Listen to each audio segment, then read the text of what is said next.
I'm back. I'm back. Okay, let's read some Goosebumps. I'm gonna adjust the screen just a little bit here. Just gonna adjust the screen a little bit here. Just a wee bit. I'm back. Thank you for the welcome back, Gilster. Thank you. Thank you, Moonless. Thank you for the welcome back. Appreciate that. Thank you. Thank you. Happy Halloween, Strange Dragon. Happy Halloween, everybody. I hope you guys are having a great Halloween so far. You guys doing anything fun tonight?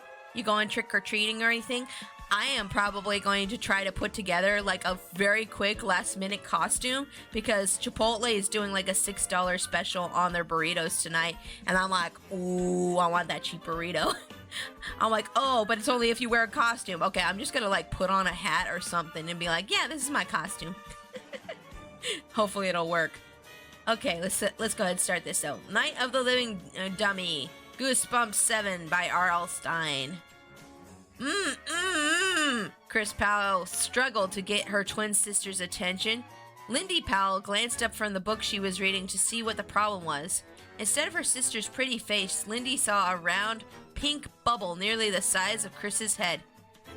Nice one, Lindy said without much enthusiasm. Oh, nice one, Lindy said without much enthusiasm. With a sudden move, she poked the bubble and popped it. Hey! Chris cried as the pink bubblegum exploded onto her cheeks and chin. Lindy laughed. Gotcha! Chris angrily grabbed Lindy's paperback and slammed it shut. Whoops! Lost your place! She exclaimed. She knew her sister hated to lose her place in a book. Is this music appropriate? I don't feel like this music. I feel like this music is a bit much. We need some little less energy. Thank you. Let's see here. Chris angrily grabbed Lindy's paperback and slammed it shut. Whoops, lost your place, she exclaimed. She knew her sister hated to lose her place in a book. That's why you gotta have a bookmark in there at all times. Lindy. Lindy grabbed the book back with a scowl. Chris struggled to pull the pink gum off her face. That was the biggest bubble I ever blew, she said angrily. The gum wasn't coming off her chin. I've blown much bigger than that, Lindy said with a superior sneer. They have the same voice because they're twins, okay? I don't believe you two, their mother muttered, making her way into the bedroom and dropping a neatly folded pile of laundry at the foot of Chris's bed. You can't even compete over bubble gum. We're not competing, Lindy muttered. She tossed her blonde ponytail and returned her eyes to the book. And she's like, toss the hair.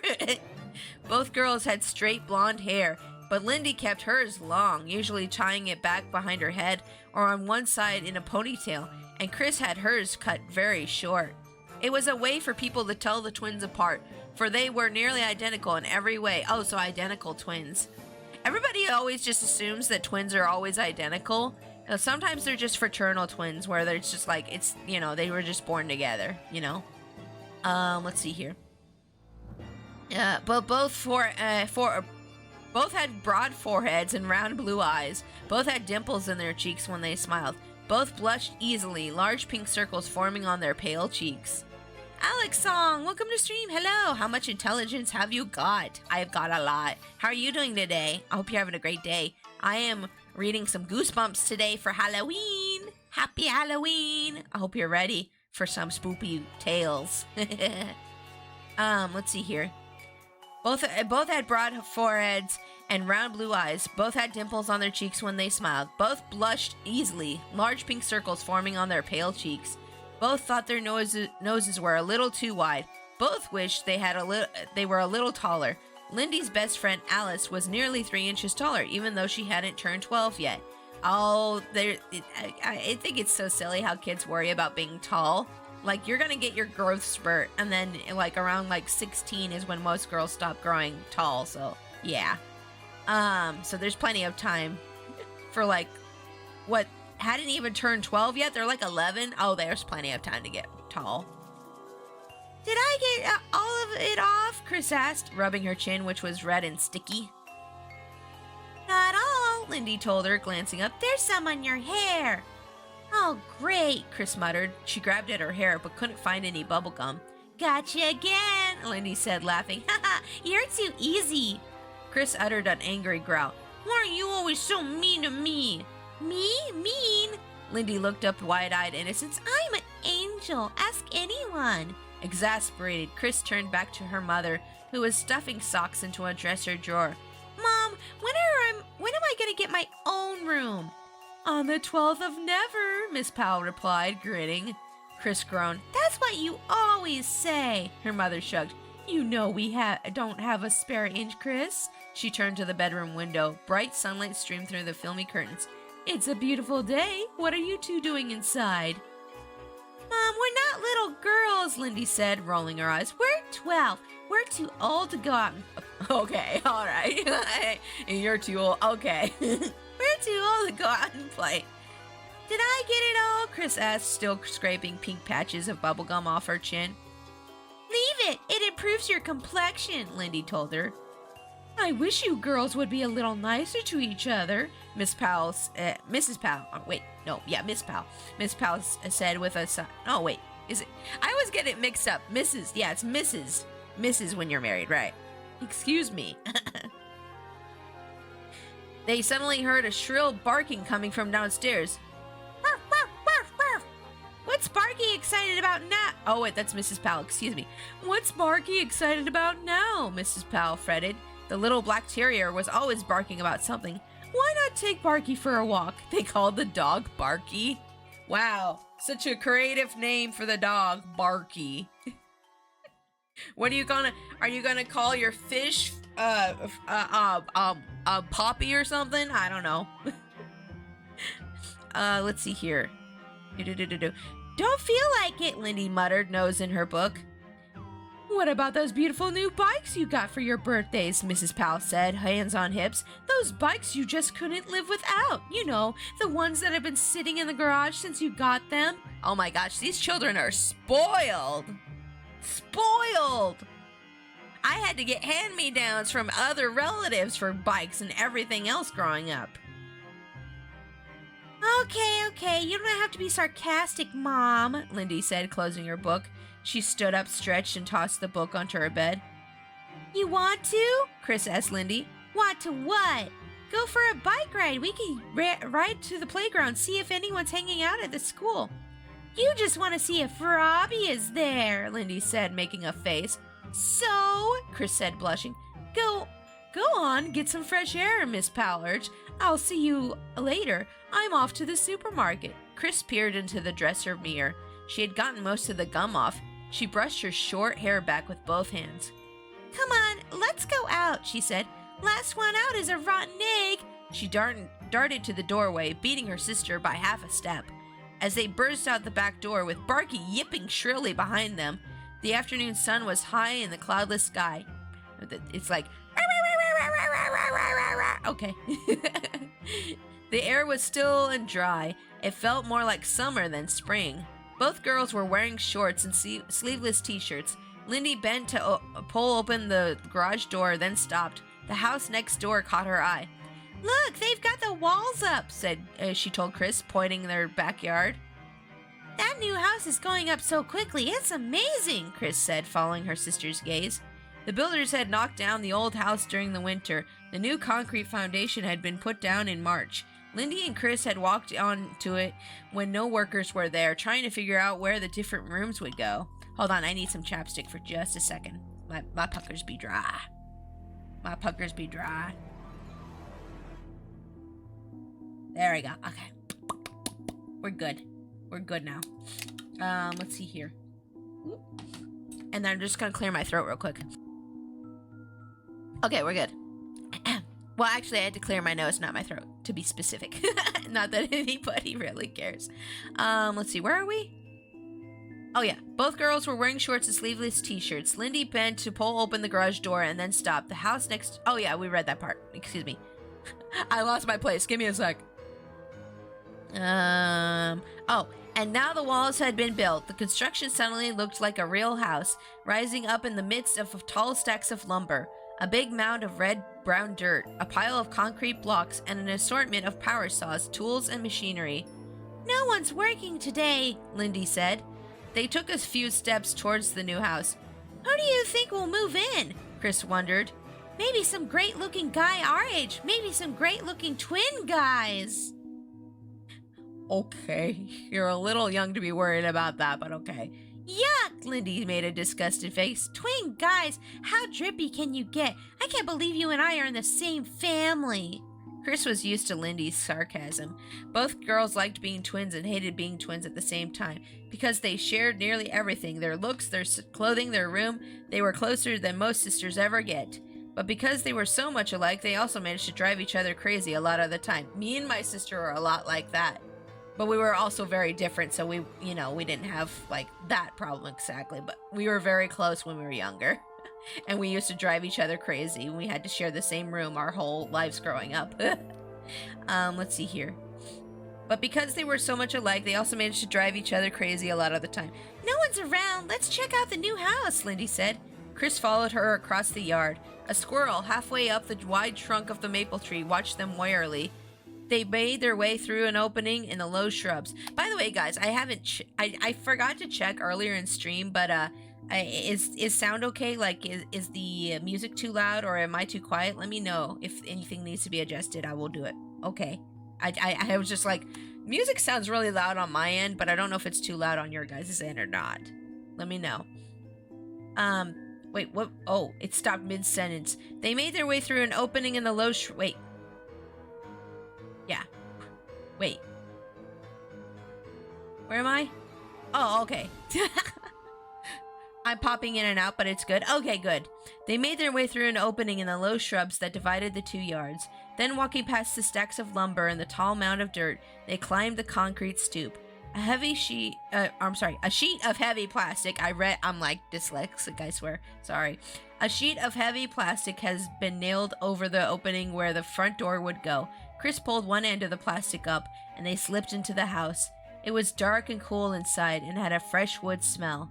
The plaster walls were up and hadn't been painted. Excuse me. Careful, Lindy warned. Nails! She pointed to the large nails scattered over the floor. If you step on one, you'll get lockjaw and die. Actually, that's not how that works, but okay.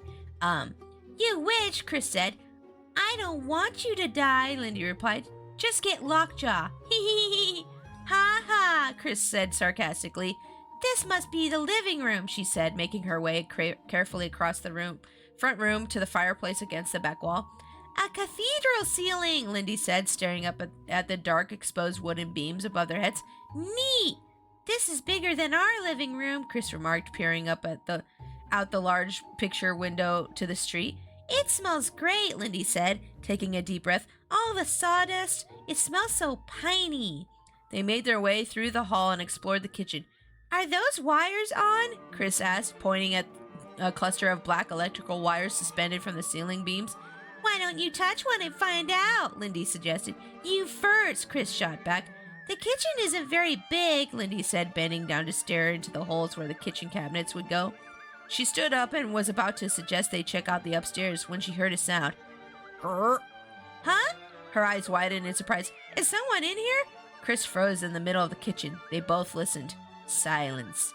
Then they heard a soft, rapid footsteps. Boom, boom, boom, boom, boom, boom, boom, boom. Close by, inside the house. Let's go!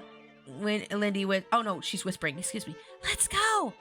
Chris was already ducking under the plastic, heading out the doorway opening. They leapt off the back stoop and started running towards their backyard. Lindy stopped at the bottom of the stoop and turned back to the new house. Hey, look! She called. A squirrel came flying out of the side window. It landed on the dirt with all 4 feet moving and scrambled towards the maple tree in the pal's yard. Lindy laughed. Haha, it's just a dumb squirrel. Chris stopped near the new low shrubs. You sure? She hesitated, watching the windows of the new house. That was a pretty loud squirrel. Yeah, I'm pretty sure squirrels don't make footstep noises. No, that would have to be a big chunker squirrel. When she turned back to the house, she was surprised to find Lindy had disappeared. Hey, where'd she go? Over here, Lindy called. I see something. It took Chris a while to locate her sister. Lindy was half hidden behind a large black trash dumpster at the far end of the yard. Blah, blah, blah, blah. I'm gonna drink some water. I'm getting tongue-tied. I think I'm trying to read too fast is what's happening, and that always trips me up. Okay, read slower, Pixie. You don't have to read it too quickly. Chris shielded her eyes with one hand to see better. Lindy was bent over the side of the dumpster. She appeared to be rummaging through some trash. "What's in there?" Chris called. Lindy was tossing things around and didn't seem to hear her. "What is it?"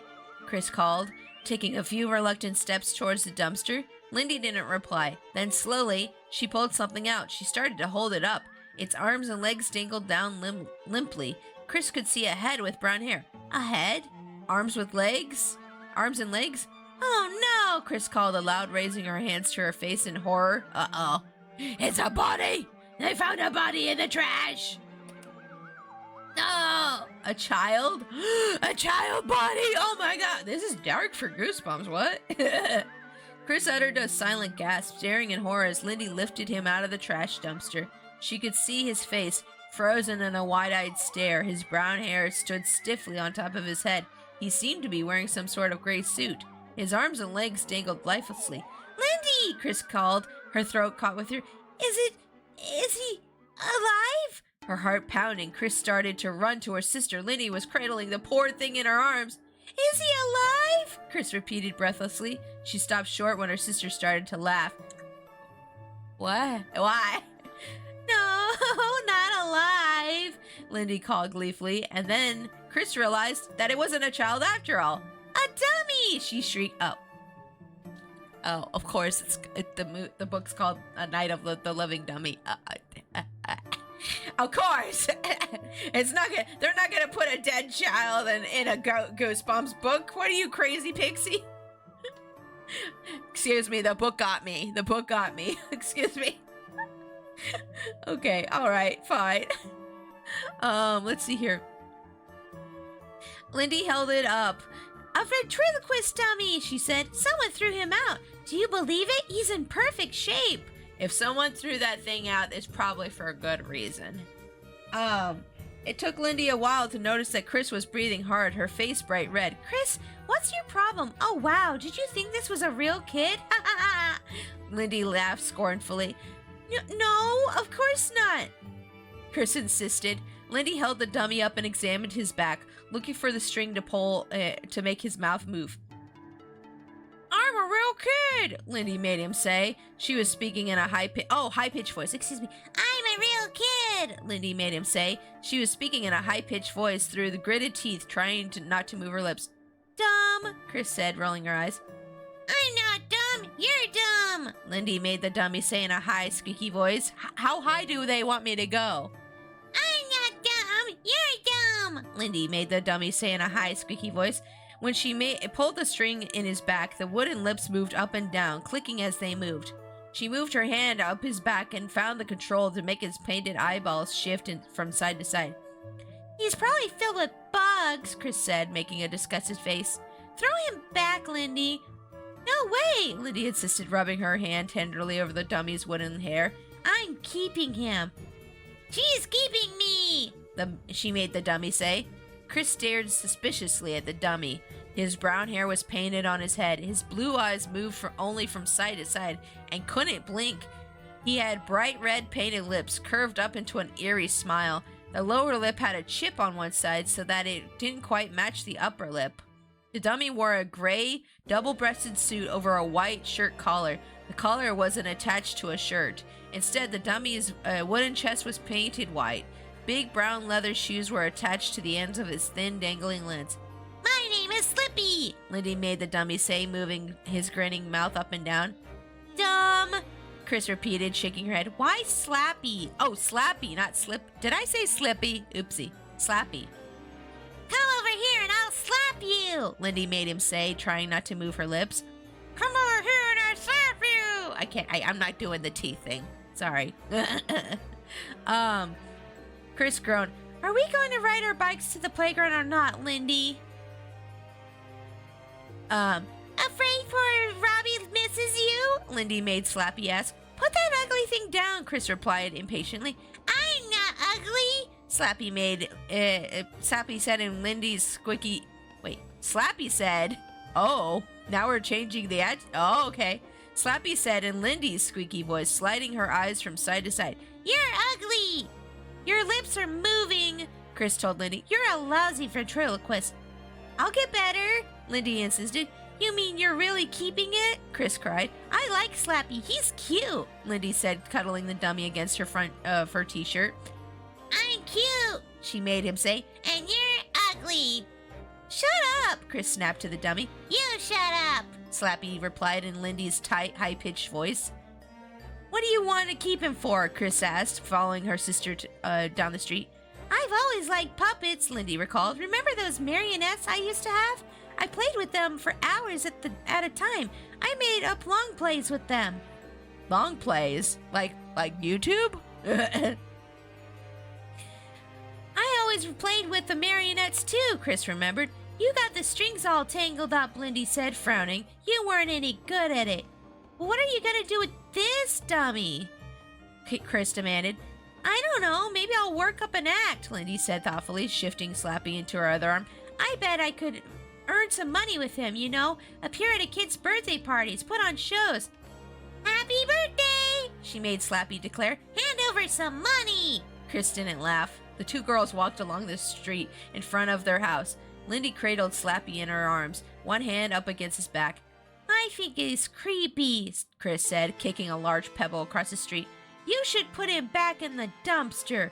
No way, Lindy insisted. No way, she made Slappy say, shaking his head, his glassy blue eyes moving from side to side. I'll put you in the dumpster. Slappy sure is mean, Chris remarked, frowning at Lindy.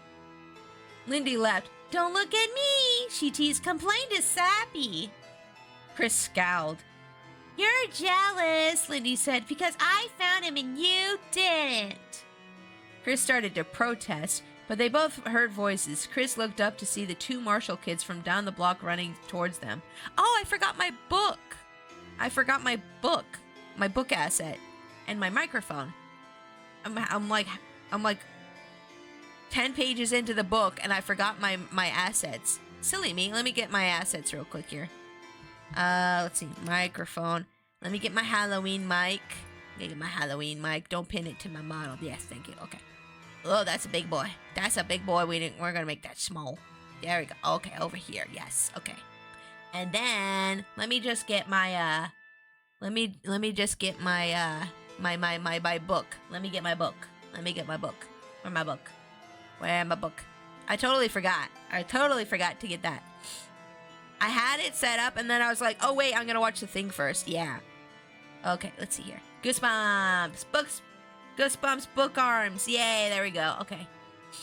There we go. Now I can look like I'm reading a Goosebumps book, right? Yeah, there we go. Oh, wait, I'm a little low. Hold on, let me move over here. There we go. Okay, now we cooking. Now it looks like I'm reading a book to y'all. Huh? Yeah, that's nice. Book, it's cool, Pixie, yeah. Let's see here. Where are we? Think he's creepy. No way. You're jealous. Okay, here we go. Chris started to protest, but they both heard voices. Chris looked up to see the two Marshall kids from down the block running towards them. They were cute, red-headed kids from Lindy and Chris's... Wait, that Lindy and Chris sometimes babysat for. What's that? Amy Marshall asked, pointing at Slappy. Does he talk? Her younger brother Ben asked, staying several feet away, an uncertain expression on his freckled face. Hi, I'm Slappy, Lindy made the dummy call out. She cradled Slappy in one arm, making him sit up straight and his arms dangling at his sides. Where'd you get him? Amy asked. Do his eyes move? Ben asked, still hanging back. Do your eyes move? Slappy asked Ben. Both Marshall kids laughed. Ben forgot his reluctance. He stepped up and grabbed Slappy's hand. Ouch, not so hard, Slappy cried. Ben dropped the hand with a gasp. Then he and Amy collapsed in gleeful laughter. Ha ha ha ha ha! Lindy made this is Slappy laughing. Ha ha ha ha ha! Lindy made Slappy laugh, tilting his head back and opening his mouth wide. The two kids thought it was a riot. They laughed even harder. Pleased by the response she was getting, Lindy glanced at her sister. Chris was sitting on the curb, cradling her head in her hands, a dejected look on her face. Oh, everybody likes the dummy except for Chris. I don't blame Chris. Dolls and dummies are creepy. I think they're creepy, personally.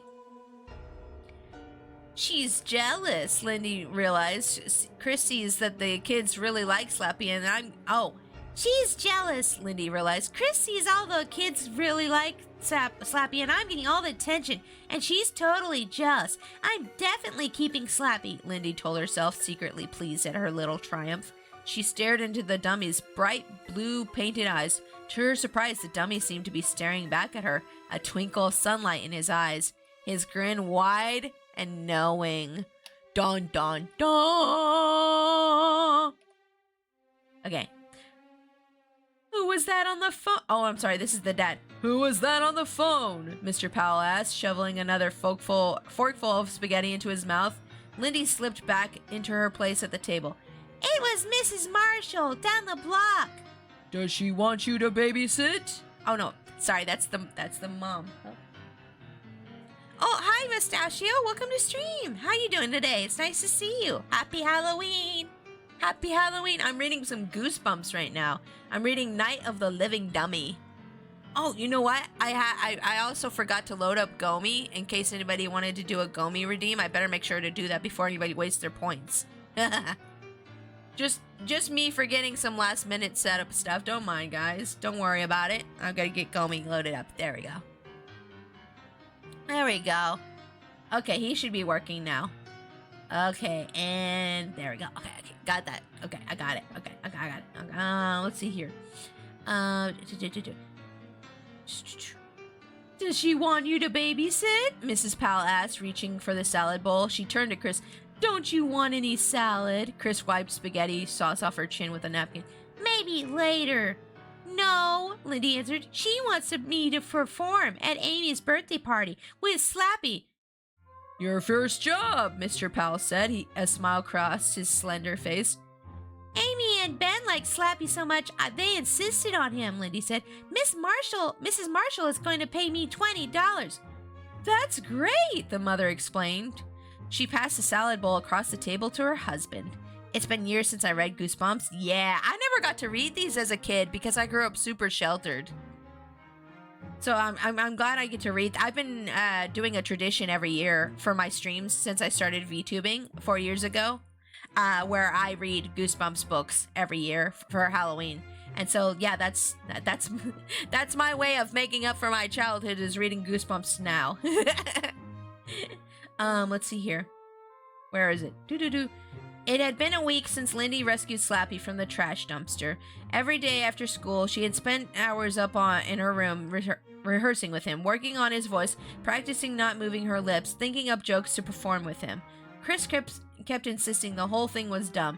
I can't believe you're being such a nerd, she told her sister. She refused to be an audience for Lindy's routines.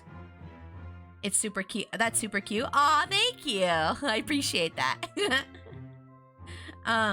Chris kept insisting the whole thing was dumb. I can't believe you're being such a nerd, she told her sister. She refused to be an audience for Lindy's routines. But when Lindy brought Slappy into school on Friday, Chris's attitude began to change. A group of kids had gathered around Lindy outside her locker. As Lindy made Slappy talk for them, Chris watched from down the hall. She's going to make a total fool of herself, Chris thought. But to her surprise, the kids hooted and howled. They thought Slappy was a riot. Even Robbie Martin, the guy Chris had a crush on for 2 years, thought Lindy was terrific. Watching Robbie laugh along with the other kids made Chris think hard. Becoming a ventriloquist might be fun and profitable. Lindy was going to earn $20 at Marshall's birthday party. And when word got around, she'd probably perform at a lot of birthday parties and even more money. Hold on, I gotta clear my nose real quick. Okay, we're good. After dinner that evening, Lindy and Chris washed and dried the dishes. Then Lindy asked her parents if she could practice her new comedy routine on them. She hurried up to her room to get Slappy. Mr. and Mrs. Powell took a seat at the living room couch. I'm sorry, I can't do the voice, excuse me. Maybe Lindy will be a TV star, Mrs. Powell said. Maybe, Mr. Powell agreed, settling back on their couch, a pleased smile on his face. Barky yapped and climbed between Mr. and Mrs. Powell, his tiny stub of a tail wagging furiously. You know you're not allowed on the couch, Mrs. Powell said, sighing. She made no move to push Barky off, though. Aww. Yeah, if you're gonna have a dog, why tell them they can't be on things? You have them for their whole lives, and they don't live that long. Come on. You have the dog for their whole lives. Why can't you just let them be with you? They just want to be with you. I can't stand being at a house where they're like, off the furniture, like to the dog and stuff. Oh my gosh, I can't stand that. She might make enough money to buy the new PS1. Ooh. Wait, when did this book come out? Did this book come out in time for a PS1? Maybe. This might have been before PlayStation. I'm not sure. Probably. And probably it was before PlayStation. Because if I remember correctly, these books came out in like the late 90s in my childhood, so. I'm old! Okay, anywho. Yeah, I used to pet sit a lot, and it's like 50-50 on people who let dogs on the couch and those who don't. Yeah, it's very sad when they're like, no, not on the furniture, get down. It's like, oh, you don't like your animal. Got it. Okay. Let's see, where are we? I'm glad that she didn't make a move to push Barky off, though. She's like, well, you're not allowed on the couch, but... Chris sat down away from the others, on the floor by the steps, cradling her chin in her hands. You're looking glum this evening, her father remarked. Can I get a dummy too? Chris asked. She hadn't really planned to say it. The question just kind of popped out of her mouth. Lindy came back into the room, carrying Slappy around the waist. Ready? She asked. She pulled a dining room chair into the center of the living room and sat down on it. Well, can I? Chris repeated. You really want one too? Mrs. Powell asked, surprised. Want what? Lindy asked, confused. Chris says she wants a dummy too, Mrs. Powell reported. No way, Lindy said heatedly. Why do you want to be such a copycat? It looks like fun, Chris replied, her cheeks turning bright pink. If you can do it, I can do it too, she added shrilly. You always copy everything I do, Lindy protested angrily. Why don't you find something of your own for once? Go upstairs and work on your junk jewelry collection. That's your hobby. Let me be the ventriloquist. Girls, Mr. Powell started, raising a hand for quiet. Please don't fight over a dummy. Dragon! Hello! Dragon King. Sorry, King, hi! King, yes, hi. How are you? Hi, how are you? How's your day going? I'm doing great. I'm enjoying Halloween. I'm reading some Goosebumps. I'm just having a good old time. How are you doing? I hope you're having a great day. Happy Halloween! Yes, happy Halloween to you too! Welcome in. I am currently reading Night of the Living Dummy. And then after this one, we're going to be reading Monster Blood. Yes, so we're going to read some Goosebumps today. Hope you're ready. We're in the middle of this one. So let me just catch you up since you just got in here. So basically, these twin sisters found a dummy, and one of them is using as a like in the hopes of being a ventriloquist. And now they're fighting because the other one's getting jealous of how popular her sister's getting, and she wants a dummy too. Yes, so that's the TLDR right now. I'm curious, what is your favorite part about Halloween? Ooh, I actually have two things that I love about Halloween. No, oh my gosh, I don't know what my favorite part of Halloween is. I love Halloween so much. It's my favorite holiday. I like the candy. I like the costumes, and I like watching movies. Those are like my three top things. I can't decide on one. I guess if I have to pick one, it's like costumes, I think. I love seeing people dress up for Halloween. It's so fun. It's so fun. Candy would probably be a close second. Yeah, candy would be a close second. What's your favorite thing about Halloween, King? Let me know. You guys, everybody, feel free to share your favorite parts of Halloween in chat. I love hearing about what people enjoy about Halloween. Okay, anywho, where am I? It looks like fun. Don't fight over a dummy. I think I'd be better at it, Chris said. I mean, Lindy isn't very funny. Everyone thinks I'm funny, Lindy insisted. That's not... Oh, wait, I'm getting all the voices all mixed up. Excuse me. That's not very nice, Chris, Mrs. Powell scolded. Well, I just think if Lindy has one, I should be able to have one too, Chris said to her parents. Copycat, Lindy repeated, shaking her head. You've been putting me down all week. You said it was nerdy, but I know why you changed your mind. You're upset because I'm going to earn some money and you're not. I really wish you two wouldn't argue about everything, Mr. Powell said disgustedly. Yeah, they literally argue about everything, I swear. These two. I love dressing up. It's so much fun. It's so much fun. I'm gonna have to like haphazardly put together something because Chipotle's doing this thing where if you show up in costume, you get like a burrito for $6. And I'm like, oh, that's too cheap to pass up. Okay, I have some like old cosplays from back in the day in my closet and some other things, so maybe I'll just like slap something together real quick. Well, can I have a dummy? Chris asked him. They're expensive, Mr. Powell replied, glancing at his wife. A good one will cost more than $100. I really don't think we can afford to buy one now. Why don't you both just share Slappy? Mrs. Powell suggested. Huh? Lindy's mouth dropped open in protest. You two always share everything, Mrs. Powell continued, so why don't you share Slappy? But Mom! Lindy whined unhappily. Excellent idea, Mr. Powell interrupted. He motioned to Chris. Try it out. After you share him for a while, I'm sure one of you will lose interest in him, maybe even both of you. I'm currently in cosplay? Ooh, what'd you dress up as? I want to know. Tell me what you dressed up as. Oh, that sounds so fun. I want to have a costume party someday with like my friends. I think it would be so fun. Let's see here. Excellent idea. Let's see here. Is this music laggy or is it just me? Maybe it's just my headset. I'm like getting lag on my music. Maybe it's just this music. That's weird. It's like laggy. Is it laggy for y'all or is it just me? I don't know. Anywho, where was I? I'm sorry, I keep losing my place. I'll try to mark my place every time I stop. You're cosplaying Natsu from Fairy Tail? Ooh. Yeah, I know who that is. My sister used to be into that show. I know quite a few people who like that show. I never got into it. It was too shonen for me. But yeah, that's cool. That's fun. I hope you have a fun time cosplaying. Let's see here. Where are we? You always share everything but Mom. Excellent idea, Mr. Powell interrupted. He motioned to Chris. Try it out. After you share him for a while, I'm sure one of you will lose interest in him, maybe even both of you. Chris climbed to her feet and walked over to Lindy. She reached out for the dummy.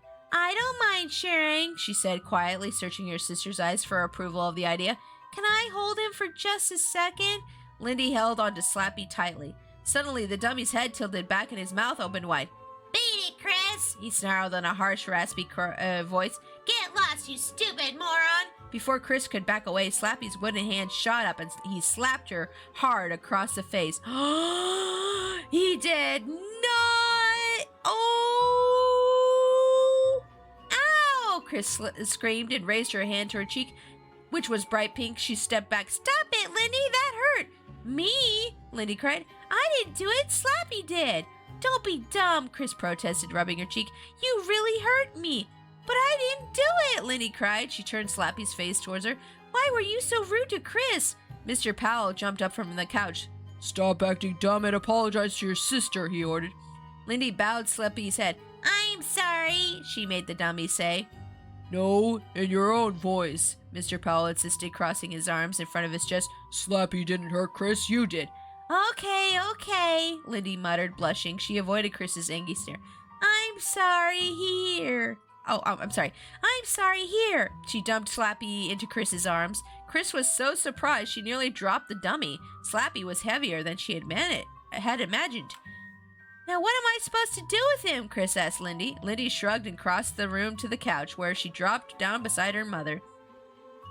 Why'd you make such a fuss? Miss Powell whispered, leaning closely to Lindy. That was so babyish. Lindy blushed. Slappy is mine. Why can't something be mine for once? I used to have this issue all the time with my sister too. Like anytime I would get into something, my sister would get into something, and I did the same thing with her too sometimes. Like she would get into something and then I would get into the same thing. And we used to argue all the time. But we got along really well when we were kids, at least. We get along kind of okay now as adults, but we're very different people, and we were more alike when we were kids. I feel like we got along better when we were kids because we were more alike back then. Let's see here. Knowing your own voice. Now what else should I do with him? Why'd you make such a fuss? Slappy's mine. Sometimes you girls are so nice to each other, and sometimes, Miss Powell's voice trailed off, Mr. Powell took a seat on the padded arm of the chair across the room. How do I make his mouth work? Chris asked, tilting the dummy upside down and examining his back. There's a string in his back, inside the slit in his jacket, Lindy told her grudgingly. You just pull it. I don't want Chris to work Slappy, Lindy thought unhappily. I don't want to share Slappy.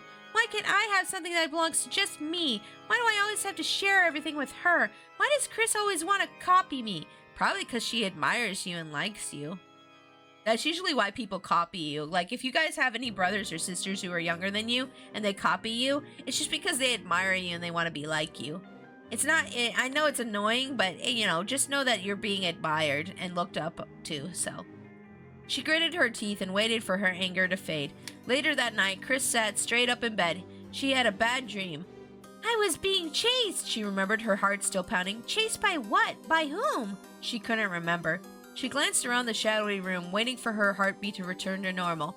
The room felt hot and stuffy, even though the window was open and the curtains were fluttering. Lindy lay sound asleep on her side in the twin bed next to Chris. She was snoring softly, her lips slightly parted, her long hair falling loose about her face. Chris glanced at the clock radio on the bed table between the two twin beds. It was nearly 3 in the morning. Ah, waking up at 3 in the morning, eh? Oh, that's always a good thing. Let's see here. Even though she was now wide awake, the nightmare wouldn't completely fade away. She still felt uncomfortable, a little frightened, as if she were being chased by someone or something. The back of her neck felt hot and prickly. She turned and fluffed up her pillow, propping it higher on the headboard. As she lay back on it, something caught her eye. Someone sitting in a chair in the front of the bedroom window. Someone staring at her. Ooh. After a sharp intake of breath, she realized it was Slappy. Yellow moonlight poured over him, making his staring eyes glow. He was sitting up in the chair, tilted to the right at a slight angle, one arm resting on the slender arm of the chair. His mouth looked in a wide, mocking grin. His eyes seemed to be staring right into Chris. Chris stared back, studying the dummy's expression in the eerie yellow moonlight. Then, without thinking, without even realizing what she was doing, she climbed silently out of bed. Her foot got tangled in the bedsheet, and she nearly tripped. Kicking the sheet away, she made her way quickly across the room to the window. Slappy stared up at her as her shadow fell over him. His grin seemed to grow wider as Chris leaned closer. A gust of wind made the soft curtains flutter against her face. Chris pushed them away and peered down at the dummy's painted head. She reached a hand out and rubbed his wooden hair, shining in the moonlight. His head felt warm, warmer than she had imagined. Chris quickly jerked her hand away. What was that sound? Had Slappy snickered? Had he laughed at her? No, of course not. Chris realized she was breathing hard. Why am I so freaked out by this stupid dummy? She thought. In the bed behind her, Lindy made a gurgling sound and rolled back onto her back. Chris stared hard into Slappy's big eyes, gleaming in the light from the window. She waited for him to blink or to roll his eyes from side to side. She suddenly felt foolish. He's just a stupid wooden dummy, she told herself. She reached out and pushed him over. The stiff body swung to the side. The hard head made a soft clonk as it hit the wooden arm of the chair. Chris stared down at him, feeling strangely satisfied, as if she'd somehow taught him a lesson. Take that, dummy! The curtains rustled against her face again. She pushed them away. Feeling sleepy, she started back to bed. She had only gone one step when Slappy reached up and grabbed her wrist. Nope! Put it in the fire! Put him in the fire! Put him in the fire! Put him in the fire! Nope! Oh! As the hand tightened around the wrist, Chris cried out and spun around. To her surprise, Lindy was crouched beside her. Lindy had a tight grip on... Oh, it's Lindy. Oh, they faked us out. They faked us out! It was Lindy! Dang it, Lindy! Dang it, Lindy! To her surprise, Lindy was crouched beside her. Lindy had a tight grip on Chris's wrist. Chris jerked her hand from Lindy's grasp. Moonlight through the window lit up Lindy's devilish grin. Gotcha again, she declared. You didn't scare me, Chris insisted, but her voice came out a trembling whisper. Oh, you didn't scare me. You jumped a mile, Lindy exclaimed gleefully. You really thought the dummy grabbed you. Did not, Chris replied. She hurried to her bed. What were you doing up anyway? Lindy demanded. Were you messing with Slappy? No, I had a bad dream, Chris told her. I just went to look out the window. Lindy snickered. You should have seen the look on your face. I'm going back to sleep. Leave me alone, Chris snapped. She pulled the covers up to her chin. Lindy pushed the dummy back to sitting position. Then she returned to her bed, still chuckling over the scare she'd given her sister. Chris rearranged her pillows, then glanced across the room to the window. The dummy's face was half covered in shadow now, but the eyes glowed as if they were alive. They stared into hers as if they were trying to tell her something. Ooh. Why does he have to grin like that? Chris asked herself, trying to rub away the prickly feeling on the back of her neck. She pulled up the sheets, settling into her bed, and turned on her side, away from the wide, staring eyes. But even with her back turned, she could feel them gazing at her. Even with her eyes closed and the covers pulled up to her head, she could picture the shadowy, distorted grin, the unblinking eyes staring at her. Staring. Whoa. She drifted into an uncomfortable sleep, drifted into another dark nightmare. Someone was chasing her. Someone very evil was chasing her. But who? Evil! On Monday afternoon, Lindy and Chris both stayed after school to rehearse their spring concert. It was nearly 5 when they arrived home, and they were surprised to see their dad's car in the driveway. You're home so early, Chris exclaimed, finding him in the kitchen helping their mother prepare dinner. Ah, that's nice, he's helping. I'm leaving tomorrow for a sales conference in Portland, Mr. Powell explained, peeling an onion over the sink with a small paring knife. So I only worked half a day today. What's for dinner? Lindy asked. Meatloaf, Mrs. Powell replied, if your father ever gets the onion peeled. There's a trick to not crying when you peel an onion, Mr. Powell said, tears rolling down his cheeks. Wish I knew it. Yeah, there's actually several tricks for peeling an onion without crying, but most of the time they don't usually work. Like you could chew gum. Chewing gum sometimes helps. Cutting the onion in different ways helps as well. But yeah, most of them don't really work. You end up crying anyways. How was chorus rehearsal? Mrs. Powell asked, kneading a ball of red ground beef in her hands. Boring, Lindy complained, opening the refrigerator and taking out a can of Coke. Ooh, Coca-Cola sounds good. Yeah, we're doing all these Russian and Yugoslavian songs, Chris said. They're so sad. They're all about sheep or something. We don't really know what they're about. There's no translation. Wow, these children are spoiled, privileged babies.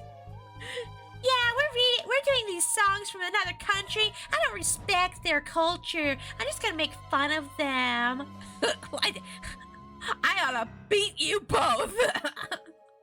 You eating my child, I want to beat you. I would never beat my children. They make me want to. You know what I'm saying?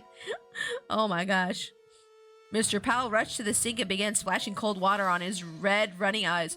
I can't take this, he wailed. He tossed the half-peeled onion back to his wife. Cry, baby, she muttered, shaking her head. Chris headed up the stairs to drop her backpack into her room. She tossed it onto the desk she shared with Lindy, then turned to go back downstairs. But something by the window caught her eye. Spinning around, she gasped, "Oh, no!" The startled cry escaped her lips. Chris raised her hands to her cheeks and stared in disbelief. Slappy was propped up in the chair in front of the window, grinning at her with his usual wide-eyed stare, and seated beside him was another dummy, also grinning at her, and they were holding hands. Oh my gosh! They can replicate! We're all dead! We're all dead! What's going on here? Chris cried aloud.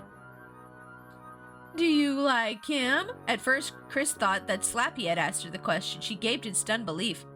Well, what do you think? Oh, wait. The voice was, who's talking? I need to know who's talking so I can do the voice. Do you like him? At first, Chris thought that Slappy asked the question. She gaped in stunned belief. Well, what do you think of him? It took Chris a long moment to realize that the voice was coming from behind her.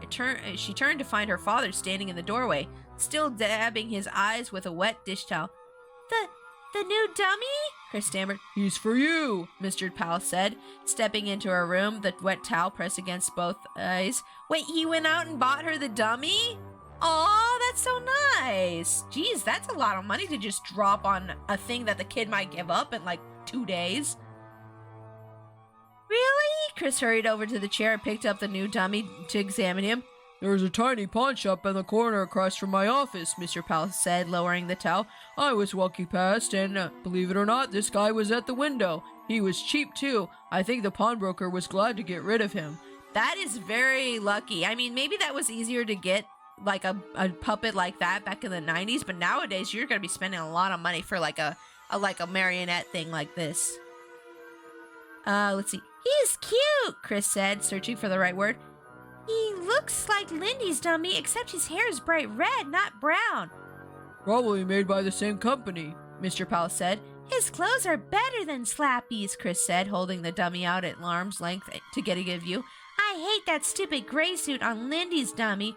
The new dummy wore blue denim jeans and a red and green flannel shirt, and instead of formal-looking, shiny brown shoes, he had a white high-top sneakers on it. Wow, he's all dressed modern.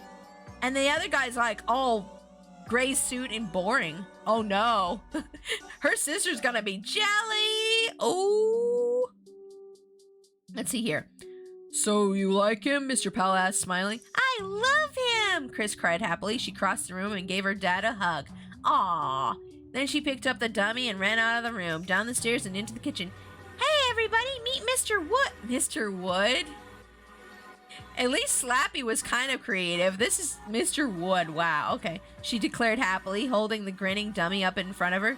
Barky yapped excitedly, leaping up to nip at the dummy's sneakers. Chris pulled her dummy away. Hey! Lindy cries in surprise. Where'd you get that?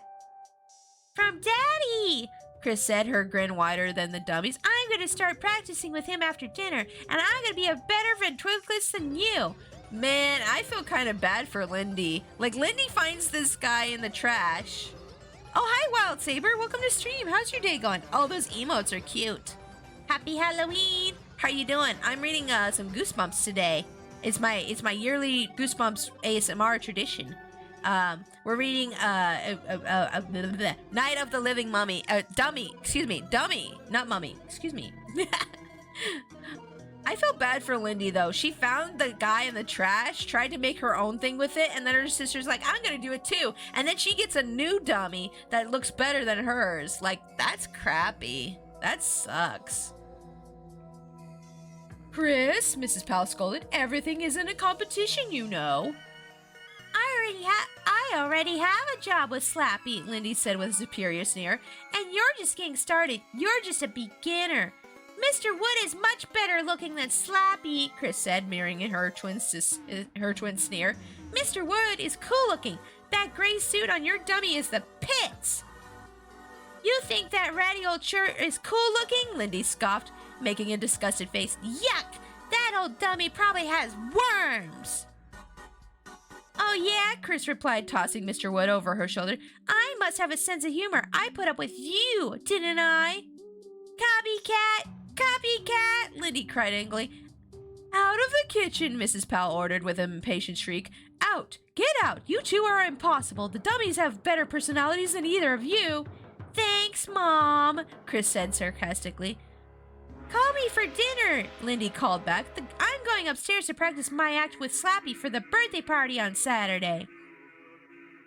It was the next afternoon, and Chris was sitting at the dressing table she shared with Lindy. Chris rummaged into the jewelry box and pulled out another string of brightly colored beads. She slipped them over her head and untangled them from the other three strands of beads she was wearing. Then she glanced at herself in the mirror, shaking her head to better see the long dangly earrings. Boxy, hi, happy Halloween! How you doing today? It's nice to see you. I'm reading some Goosebumps. We're reading Night of the Living Dummy right now. Basically, these two twin sisters are arguing over being a ventriloquist, and one of the sisters just got a new dummy because the other one found hers in the trash and she got jelly, and she's like, I want to be a ventriloquist too. And yeah, it's getting heated up in here. They fighting. It was the next afternoon, and Chris was sitting at the dressing table she shared with Lindy. Chris rummaged in the jewelry box and pulled out another string of brightly colored beads. She slipped them over her head and untangled them from the other 3 strands of beads she was wearing. Then she gazed at herself in the mirror. I'm sorry, this track is messing me up. The chanting or whatever's going on? Oh, it's almost over. Excuse me. Hold on. I'm just gonna skip through it. This track is messing me up. Whatever chanting is going on in the background is like messing me up. Okay, that's a better track. Okay. Sorry about that, y'all. Okay, where were we? Okay. Then she gazed at herself in the mirror, shaking her head to better see the long dangling earrings. I love my junk jewelry collection, she thought, digging into the depths of the wooden jewelry box to see what other treasures she could pull out. Lindy had no interest in this stuff, but Chris could spend hours trying to on the beads, fingering the dozens of little charms, running her fingers over the... It's still going! This track takes forever. Oh my gosh. I'm going to the next one. I'm going to the next... There, okay. I thought the chanting was done, but then they're like, brah, brah, brah, brah, in my ear again. And I'm like, I cannot raid with that's going on in my ear. Okay, let's see here. Where are we? I'm gonna get caught back up. Hold on. Her jewelry collection always cheered her up. She shook her head again, making the long earrings jingle. A knock on the bedroom door made her spin around. Hey, Chris, how's it going? Her friend, okay. Hey, Chris, how's it going? Her friend Cody Matthews stepped into the room. He had straight white blonde hair and pale gray eyes and a slender, serious face. Cody always looked as if he were deep in thought. You ride your bike over? Chris asked, removing several strands of beads at once and tossing them into the jewelry box. No, walked, Cody replied. Why'd you call? You just want to hang out? No. Chris jumped to her feet. She walked over to the chair by the window and grabbed up Mr. Wood. I want to practice my act. Cody groaned. I'm the guinea pig. No, the audience, come on. She led him out to the bent old maple tree in the middle of her backyard. The afternoon sun was just beginning to lower itself into the clear spring blue sky. She raised one foot against the tree trunk and propped Mr. Wood on her knee. Cody sprawled on his back in the shade. Tell me if this is funny. Oh, I'm sorry. That's her talking. Tell me if oh my gosh. Tell me if this is funny, she instructed. Okay, shoot, Cody replied, narrowing his eyes in concentration. Chris turned Mr. Wood to face her. How are you today? I'm sorry, I'm all over the place. Excuse me. How are you today? She asked him. What kind of voice is she doing for the dummy? I don't know. Pretty good. Knock wood, she made the dummy say. She waited for Cody to laugh, but he didn't. Was that funny? She asked. Kinda, he replied with enthusiasm. Keep going. Okay. Chris lowered her head so that she was face to face with her dummy. Mr. Wood, she said, why were you standing in front of the mirror with your eyes closed? Well, I don't know what voice to do for her dummy. I'm going to imagine that she copies her sister with her dummy. Or maybe, no, we'll just do like a weird, we'll just do like a weird dorky voice. Well, answered the dummy. Oh, it's a high-pitched voice, of course. Of course, it's just like Slappy's. I knew it. Well, answered the dummy in a high-pitched, squeaky voice, I wanted to see what I look like when I'm asleep. Chris tilted the dummy's head back and made him look as if he were laughing. How about that joke? She asked Cody. Cody shrugged. Better, I guess. Aw, you're no help, Chris screamed angrily. She lowered her arms and Mr. Wood crumpled into her lap. You're supposed to tell me if I'm funny or not. I guess not, Cody said thoughtfully. Chris groaned. I need some good joke books, she said. That's all. Some good joke books with some really funny jokes. Then I'd be ready to perform because I'm a pretty good ventriloquist, right? I guess, Cody replied, pulling up a handful of grass and letting the moist green blades sift through his fingers. Well, I don't move my lips very much, do I? Chris demanded. Not too much, Cody allowed, but you don't really throw your voice. No one can throw her voice, Chris told him. It's just an illusion. You make people think you're throwing your voice. You don't really throw it. Oh, Cody said, pulling up another handful of grass. Chris tried out several more jokes. What do you think? She asked Cody. I think I have to go home, Cody said. He tossed a handful of grass at her.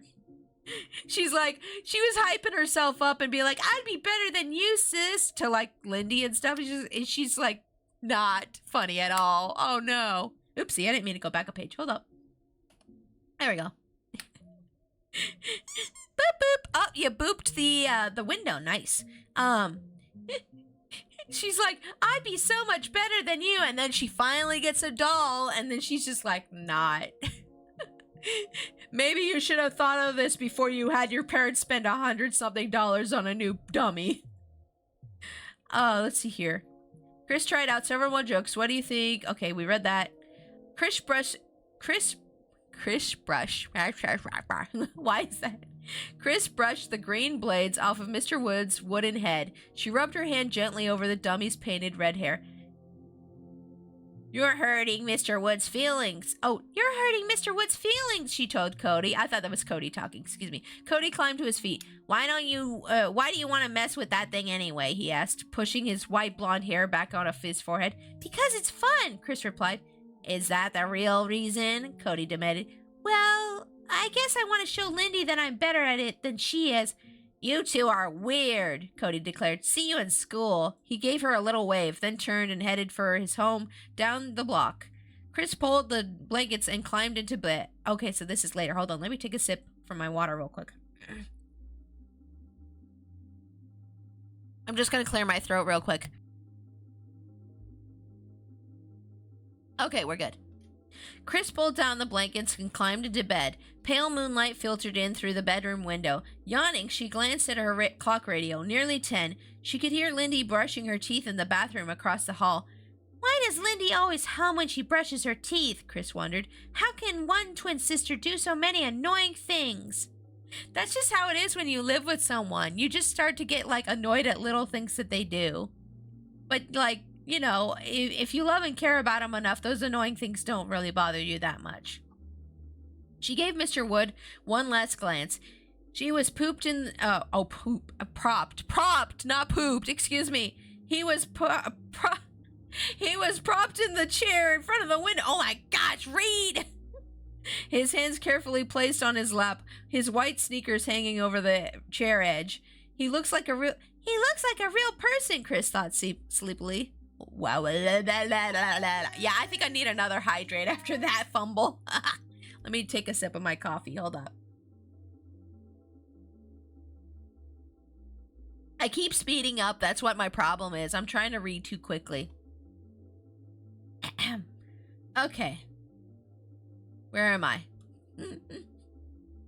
He looks like a real person, Chris thought sleepily. Tomorrow I'm going to check out some good joke books from the library at school.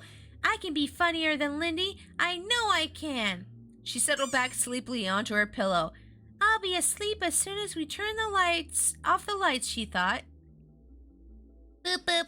Y'all are booping randomly. I appreciate it. A few seconds later, Lindy entered the room wearing her nightshirt and carrying Slappy under one arm. You asleep? She asked Chris. Almost, Chris replied, yawning loudly. I've been studying for the math final all night. Where have you been? Over at Alice's, Lindy told her, setting Slappy on the chair beside Mr. Wood. Some kids were over, and I practiced my act for them. They laughed so hard, I thought they'd split a gut. When Slappy and I did our rap routine, Alice spit her chocolate milk out her nose. What a riot. Rap? Really? Oh, okay. All right. She's like, I was laying down some mad bars, sis. You should have been there. That's nice, Chris said without enthusiasm. Guess you and Slappy are ready for Amy's birthday party on Saturday. Yeah, Lindy replied. She placed Slappy's arm around Mr. Wood's shoulder. They look so cute together, she said. Then she noticed the clothing neatly draped over the desk chair. What's that? She asked Chris. Chris raised her head from the pillow to see what her sister was pointing at. My outfit for tomorrow, she told her. We're having a dress-up party at Mrs. Finch's class. It's a farewell party for Margot. You know, that student teacher? Lindy stared at the clothes. Your Betsy Johnson skirt? Your silk blouse? We're supposed to get really dressed up, Chris said, yawning. Can I go to sleep now? Yeah, sure. Lindy made her way up to her bed, sat down, clicked off the bedside table lamp. Are you getting any better with Mr. Wood? She asked, climbing between the sheets. Aw, it's nice that they're actually getting along in this part of the book. I like this. Chris was stung by the question. Oh, never mind. It's gonna get heated again. It was such an obvious put down. Yeah, I'm getting really good. I did some stuff for Cody out in the backyard. Cody laughed so hard he couldn't breathe. Really, he was holding his sides. He said Mr. Wood and I should be on TV. Really? Lindy replied after a long moment's hesitation. That's weird. I never thought Cody had much of a sense of humor. He's always so grim.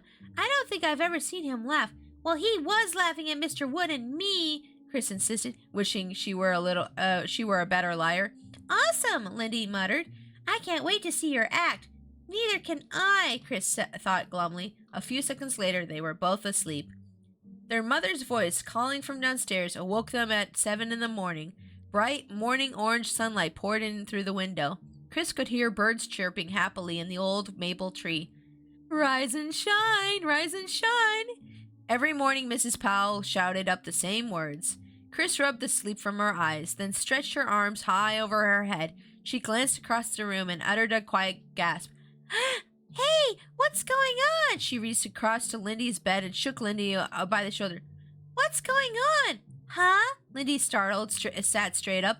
What's the joke? Where is he? Chris demanded. Huh? Chris pointed to the chair across the room. Sitting straight up in the chair, Slappy grinned back at them, bathed in the morning sunlight. But Mr. Wood was gone. Dun, dun, dun! Uh-oh. He killed him. He killed Mr. Wood. I knew it. I knew he was going to kill him. I knew it. Murder! Puppet murder! Puppet murder!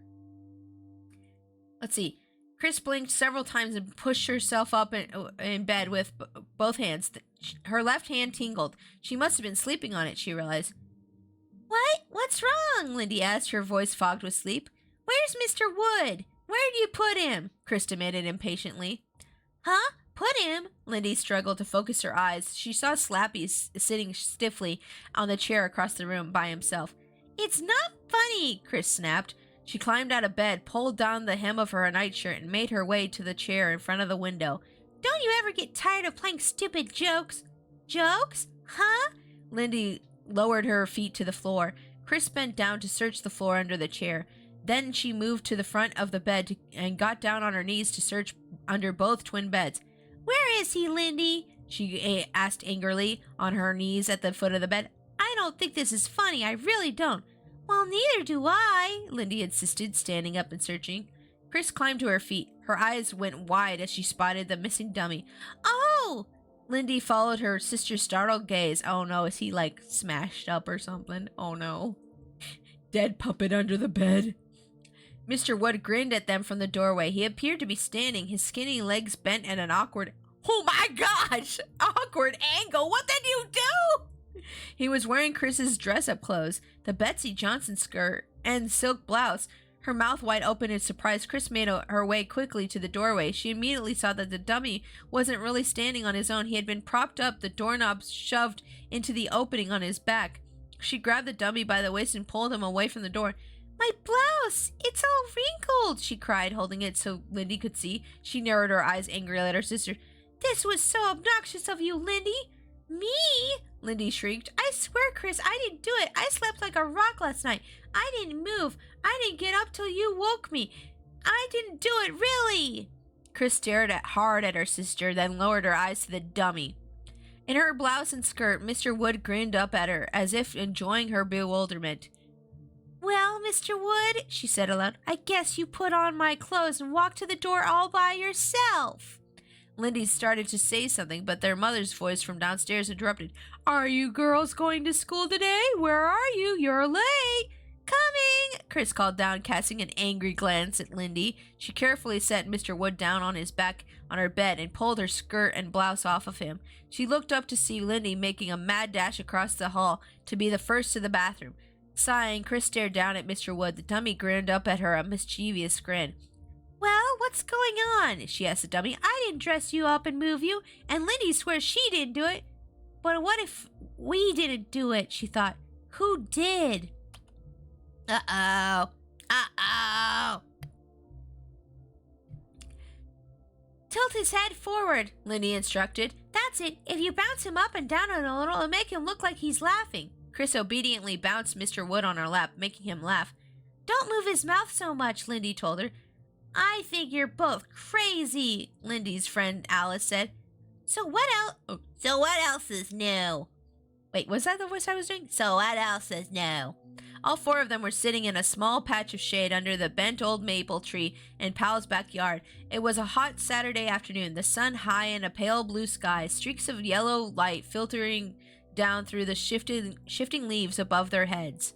Barky sniffed busily around the yard, his little tail wagging nonstop. Sniffing noises. I can do sniffing noises. Chris sat on a folding chair which leaned back against the gnarled tree trunk. She had Mr. Wood in her lap. Lindy and Alice stood at the edge of the shade, their hands crossed over their chest, watching Chris's performance with frowns and concentration on their face. I'm getting tongue-tied again. Alice was a tall, skinny girl with straight black hair down to her shoulders, a snub nose, and a pretty, heart-shaped mouth. She was wearing white shorts and a bright blue midriff top. Cody was sprawled on his back on the grass, his hands behind his head, a long blade of grass between his teeth. Chris was... Do they really think kids just lie down on the grass with grass in their teeth? Okay, alright. Chris was trying to show off her ventriloquist skills, but Lindy kept interrupting with helpful suggestions. When she wasn't making suggestions, Lindy was nervously glancing at her watch. There's a fly. Get out of here. Sorry. There's a fly in the house. Oh my gosh. Okay. I'm trying to read and I'm just like, it's like in my face. Chris was just trying to show off her ventriloquist skills, but Lindy kept interrupting with helpful suggestions. When she wasn't making suggestions, Lindy was nervously glancing at her watch. She didn't want to be late for her job at Amy's birthday party at 2 o'clock. I think you're way weird, Alice told Lindy. Hey, no way, Lindy replied. Slappy is a lot of fun, and I'm going to make a lot of money with him, and maybe I'll be a comedy star or something when I'm older. She glanced at her watch again.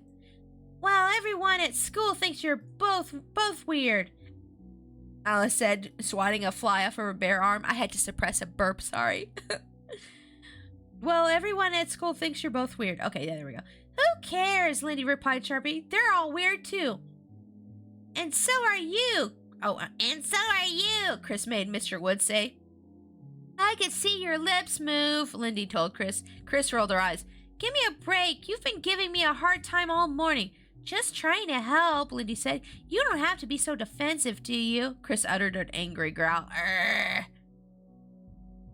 Was that your stomach? She made Mr. Wood say. Cody laughed. At least one person thinks you're funny, Lindy said dryly.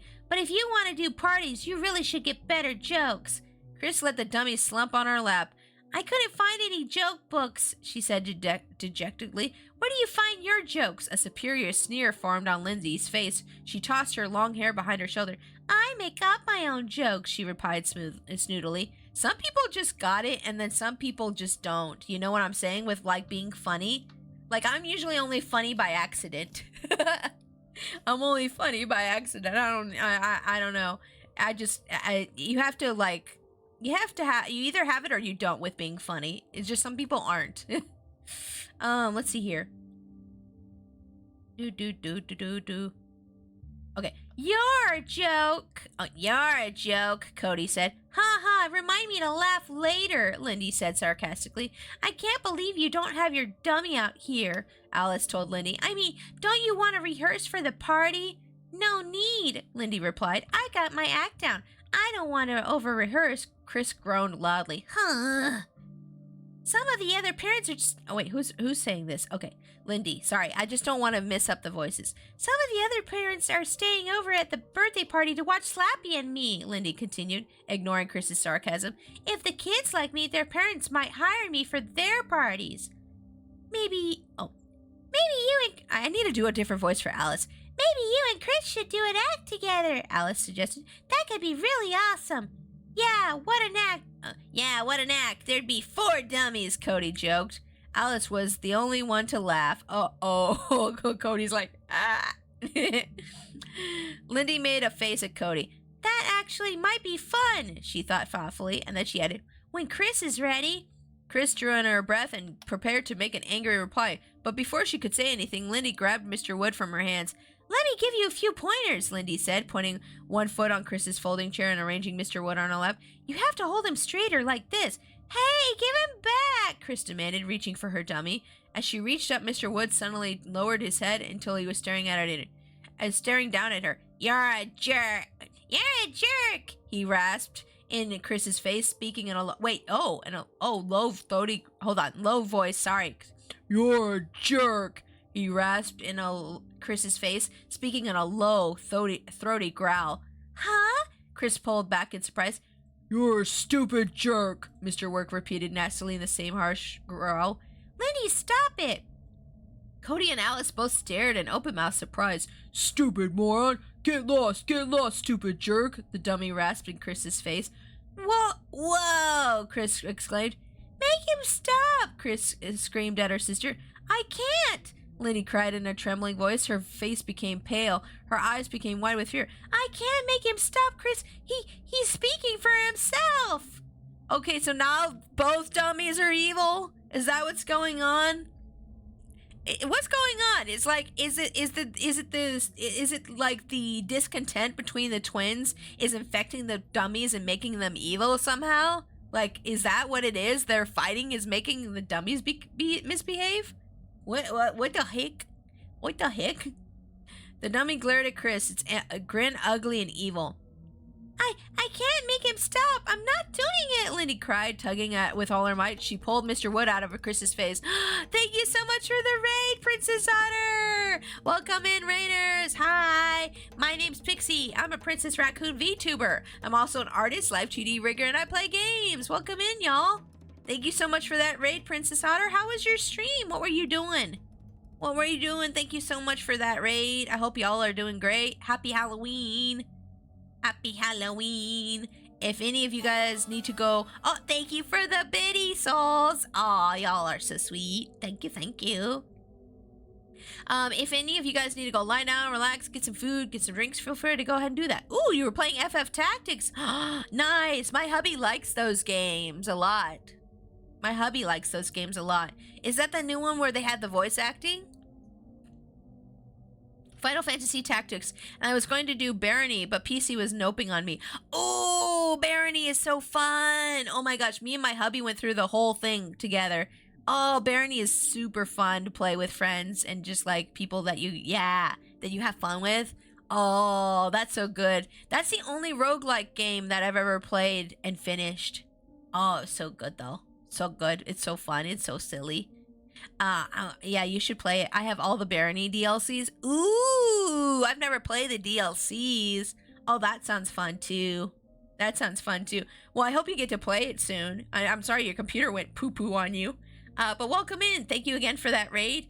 But yeah, if any of you need to lie down, relax, get some food or water, feel free to go ahead and do that. But happy Halloween. I'm reading some Goosebumps books right now. We're reading The Night of the Living Dummy. And so far these two twin sisters have gotten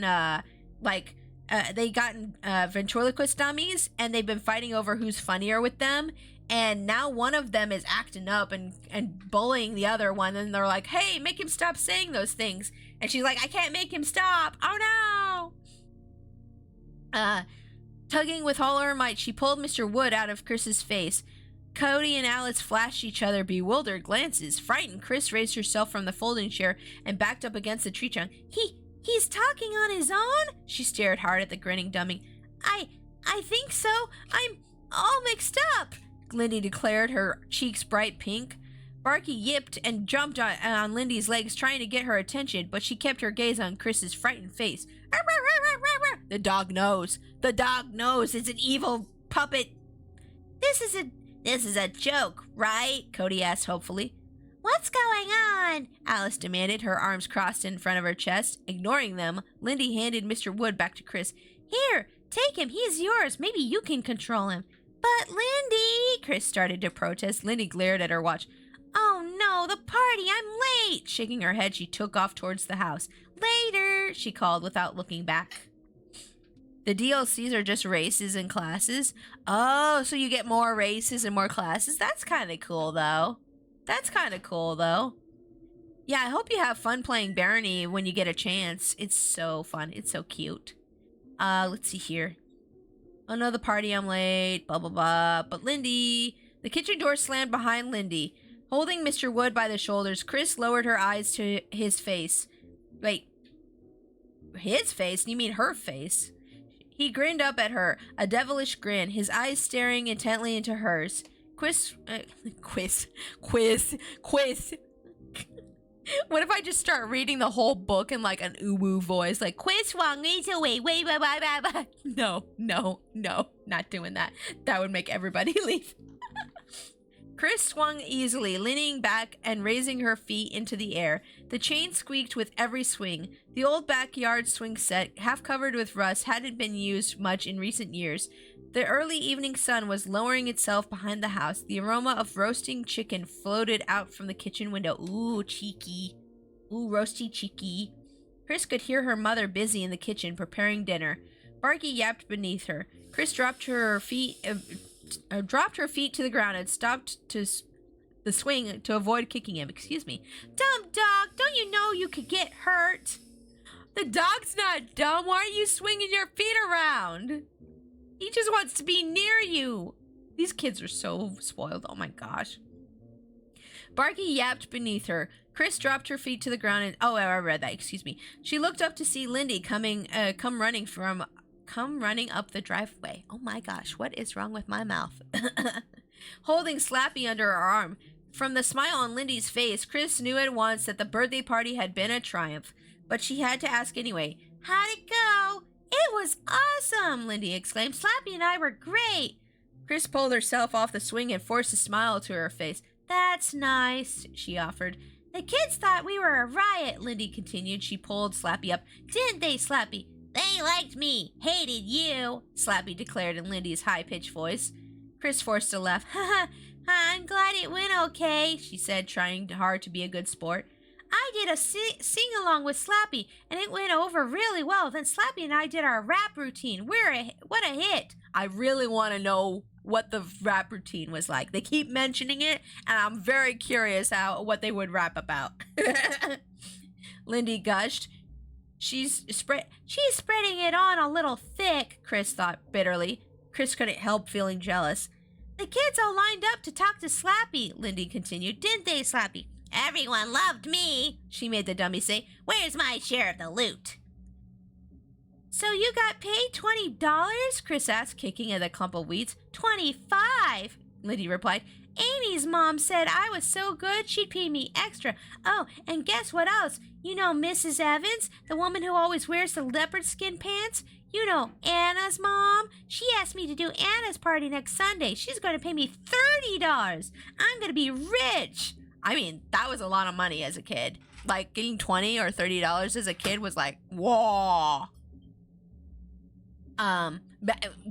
So at one point, my parents, when I got old enough, forced me to go babysit my upstairs neighbor's kids. And I would get paid $20 an hour. And I would babysit for like 2 or 3 hours. So I'd bring home like $40-$60. And then my parents would take it all and not let me have any of it, which sucked. I was like, oh my gosh, I'm going to be able to buy so much manga with this. And I was so happy. And I came home and they're like, okay, give us the money. And I was just like, huh? What? They're like, we'll get you some for your allowance. You can have some of it, but we need this money as a family. And I'm like, okay. And then I never wanted to babysit again. After that, they're like, okay, we need you to babysit for the upstairs neighbor lady again. And I'm like, no, I don't wanna. Let's see. Where was I? Okay, $30. Wow, $30. Chris muttered, shaking her head. I get 20, you get 10. Lindy made. I get 20, you get 10. Lindy made Slappy say. I have to go tell Mom the good news, Lindy said. What have you been doing all afternoon? Well, after you left, I was pretty upset, Chris replied, following Lindy to the house. You know, about Mr. Wood. I put him upstairs. Alice and Cody went home, and then Mom and I went to the mall. Ooh, the mall. That's nice. His tag wagging furiously, Barky ran over to their feet, nearly tripping both of them. Arr, arr, arr, arr, arr. Barky, look out, Lindy yelled. Oh, I nearly forgot, Chris said, stopping at the back stoop. Something good happened. Lindy stopped too. Something good? Yeah, I ran into Mrs. Berman at the mall. Mrs. Berman was their... Oh, Mrs. Berman... I'm sorry, that's not talking, excuse me. Mrs. Berman was their music teacher and organizer for the spring concert. Thrills, Lindy replied sarcastically. And Mrs. Berman asked if Mr. Wood and I wanted to be the master of ceremonies for the spring concert. Chris smiled at her sister. Lindy swallowed hard.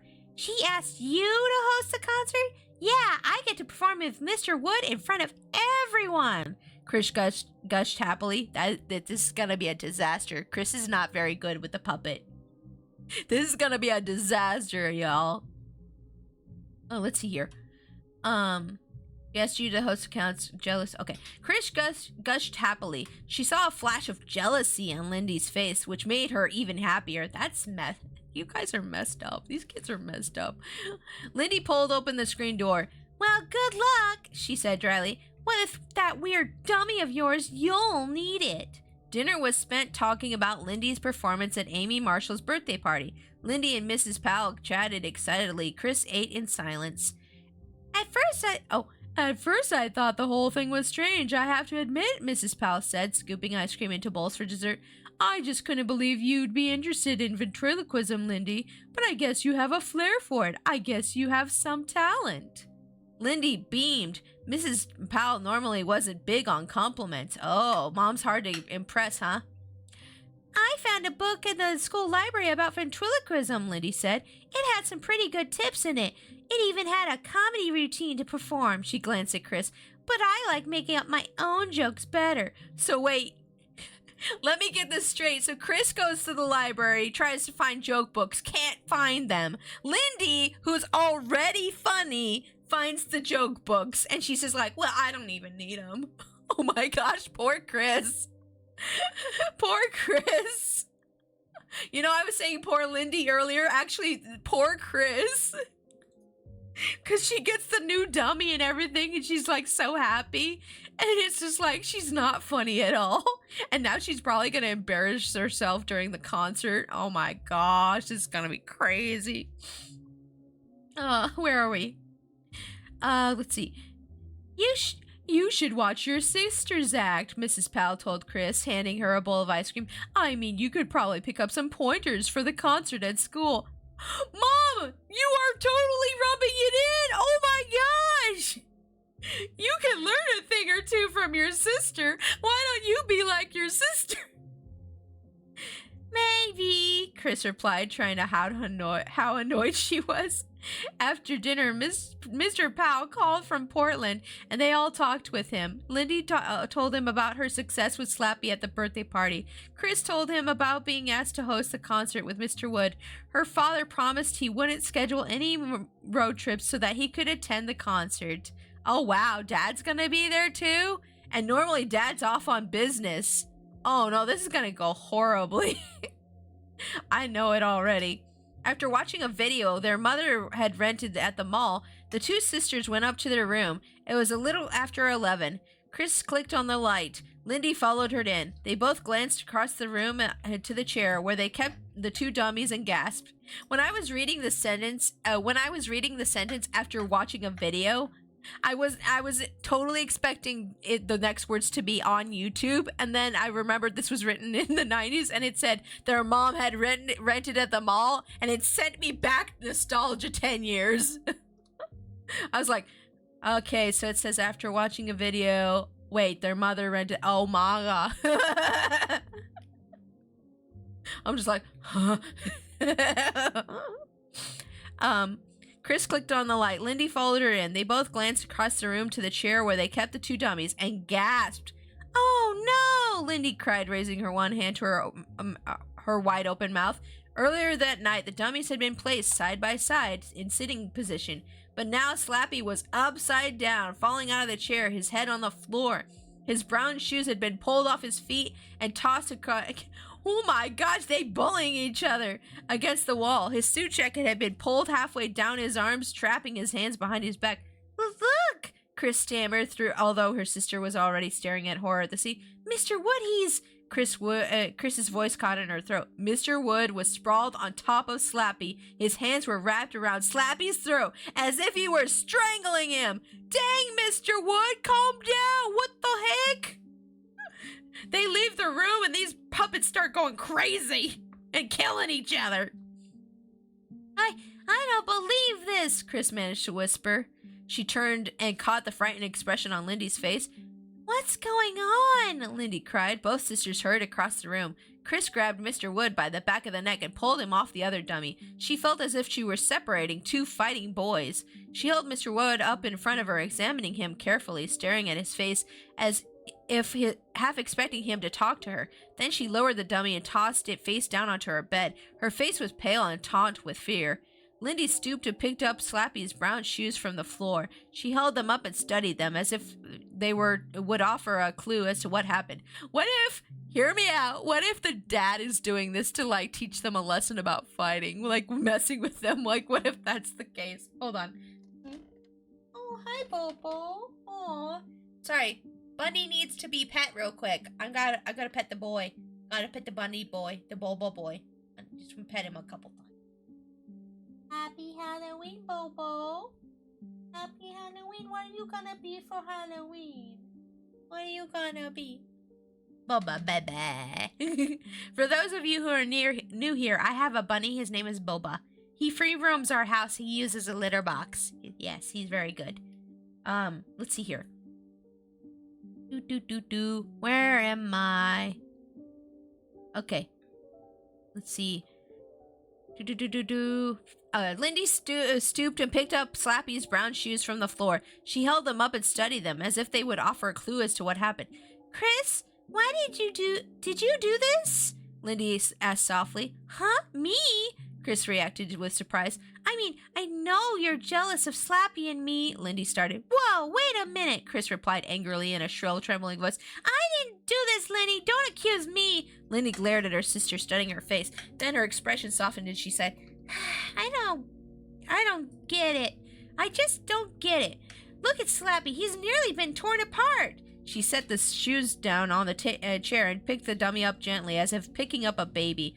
Holding him in one hand, she struggled to pull his shirt jacket up with the other. Chris heard her sister mutter something. It sounded like, your dummy is evil. Your dummy's evil. What did you say? Chris demanded. Nothing, Lindy replied, still struggling with the jacket. I'm kind of scared about this, Lindy confessed, blushing, avoiding Chris's eyes. Me too, Chris admitted. Something weird is going on. I think we should tell Mom. Lindy buttoned the jacket, then she sat down on the bed with Slappy on her lap and started to replace the dummy shoes. Yeah, I guess we should, she replied. It's just so creepy. Their mother was in bed, reading a Stephen King novel. Oh, of course. Oh, of course. Her bedroom was dark, except for a tiny reading lamp on her headboard that threw down a narrow triangle of yellow light. Oh my gosh, what if she's getting to, like, the scary part of the book and the kids just go in and go, Hi, Mom! And she's like, ah!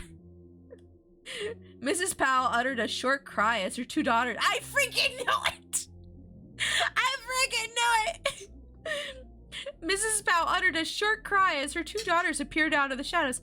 Oh, you startled me. This is such a scary book. I think I was just about to fall asleep. Can we talk to you? Chris asked eagerly in a low whisper. Something weird is going on, Lindy added. Okay, did Stephen King write the one Shining? Did Stephen King write The Shining with the twins in it? Like, what if she's reading that and, like, she has twin daughters and they just come in and they're like, Mommy, play with us.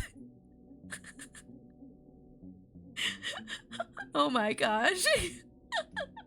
Anywho, I don't know if Stephen King wrote The Shining or not. I can't remember, but if he did, that'd be funny.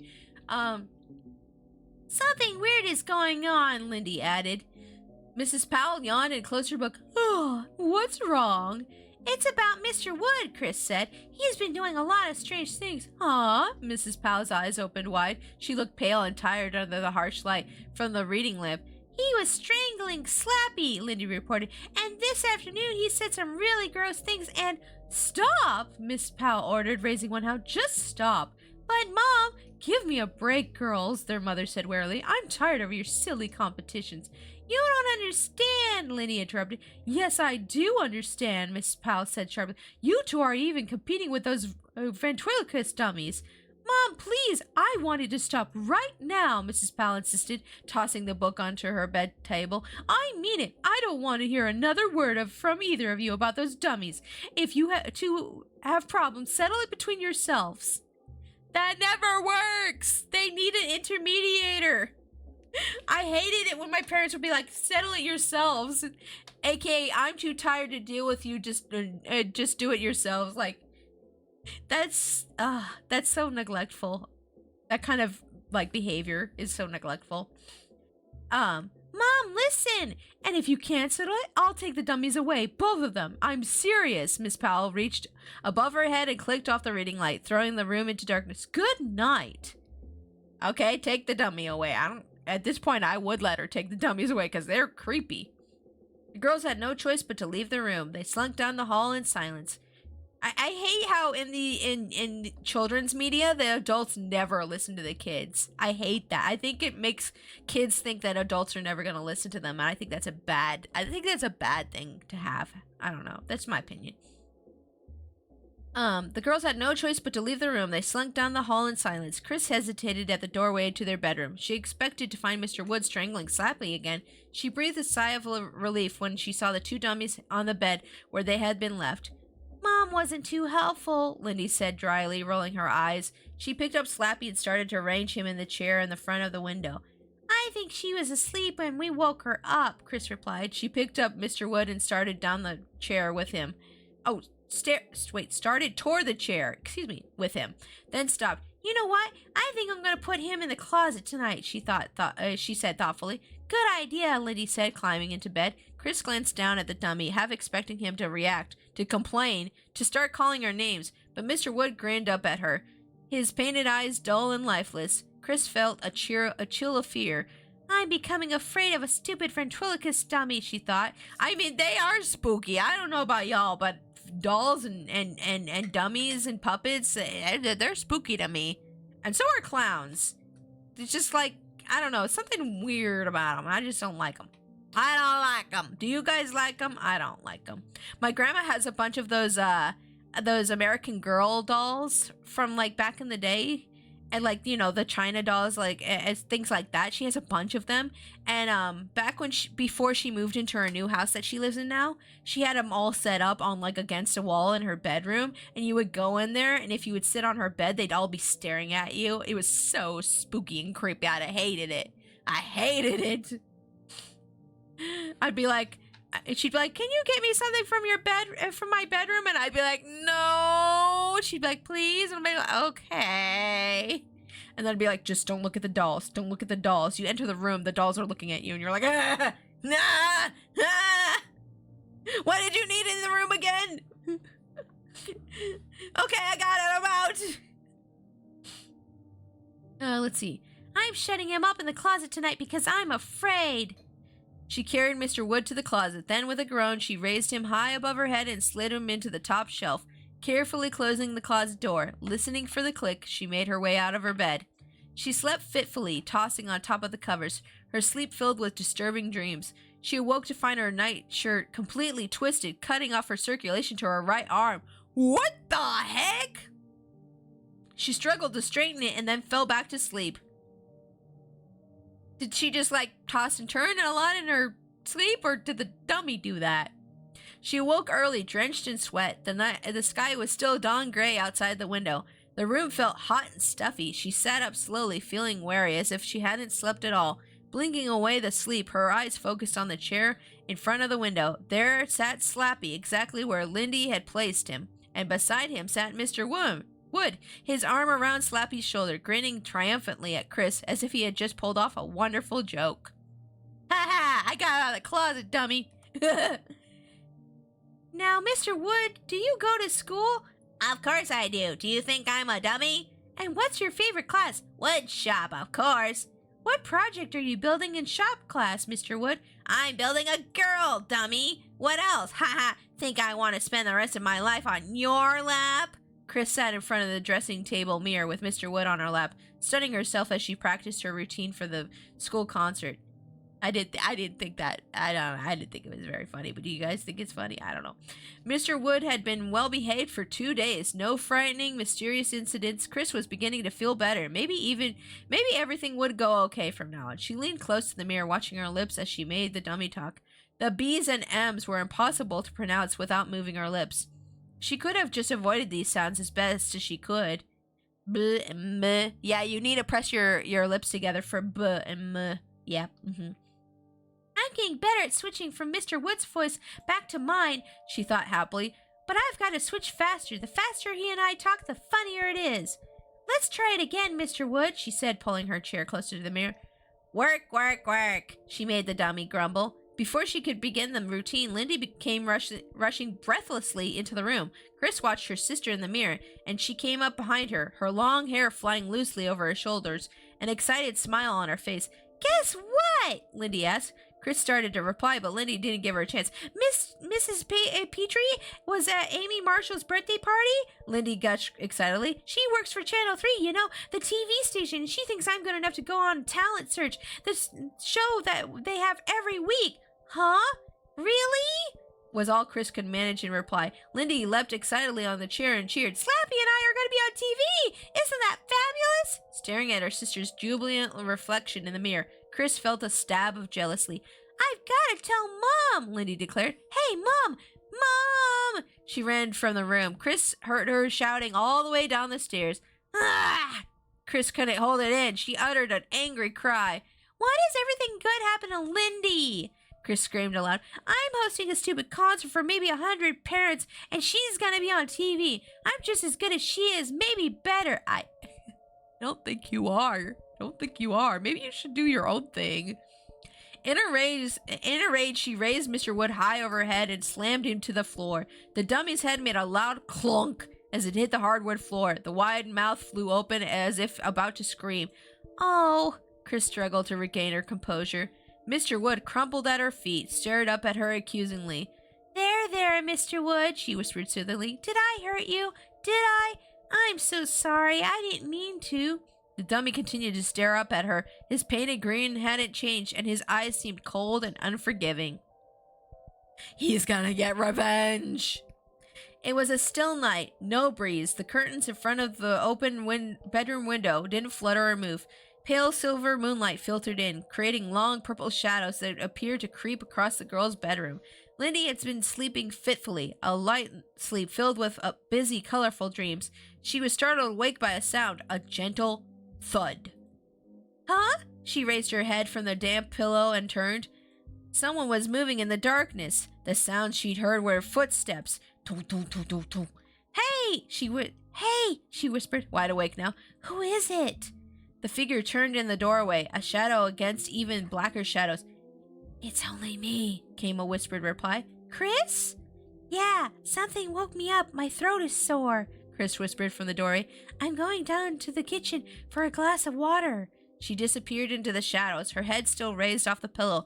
Lindy listened to her footsteps padding down the stairs. When the sound faded, Lindy shut her eyes and lowered her head to the pillow. A few seconds later, she heard Chris's scream of horror. Oh no! What happened to Chris? Her heart pounding, Lindy struggled out of bed. The sheet tangled around her legs and she nearly fell. Chris's blood-curdling scream echoed in her ears. She practically leapt down the dark stairway, her bare feet thudding hard on the thin carpet of the steps. It was dark downstairs except for a thin sliver of yellow light from the kitchen. Chris? Chris, are you okay? Lindy called out, her voice sounding small and frightened in the dark hallway. Chris? Lindy stopped in the kitchen doorway. What was that eerie light? It took a while to focus. Then she realized she was staring at the dim yellow light from inside the fridge. The fridge door was wide open, and the refrigerator was empty.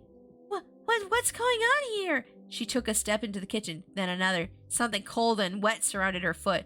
Lindy gasped, and looking down, she saw she had stepped in a wide puddle.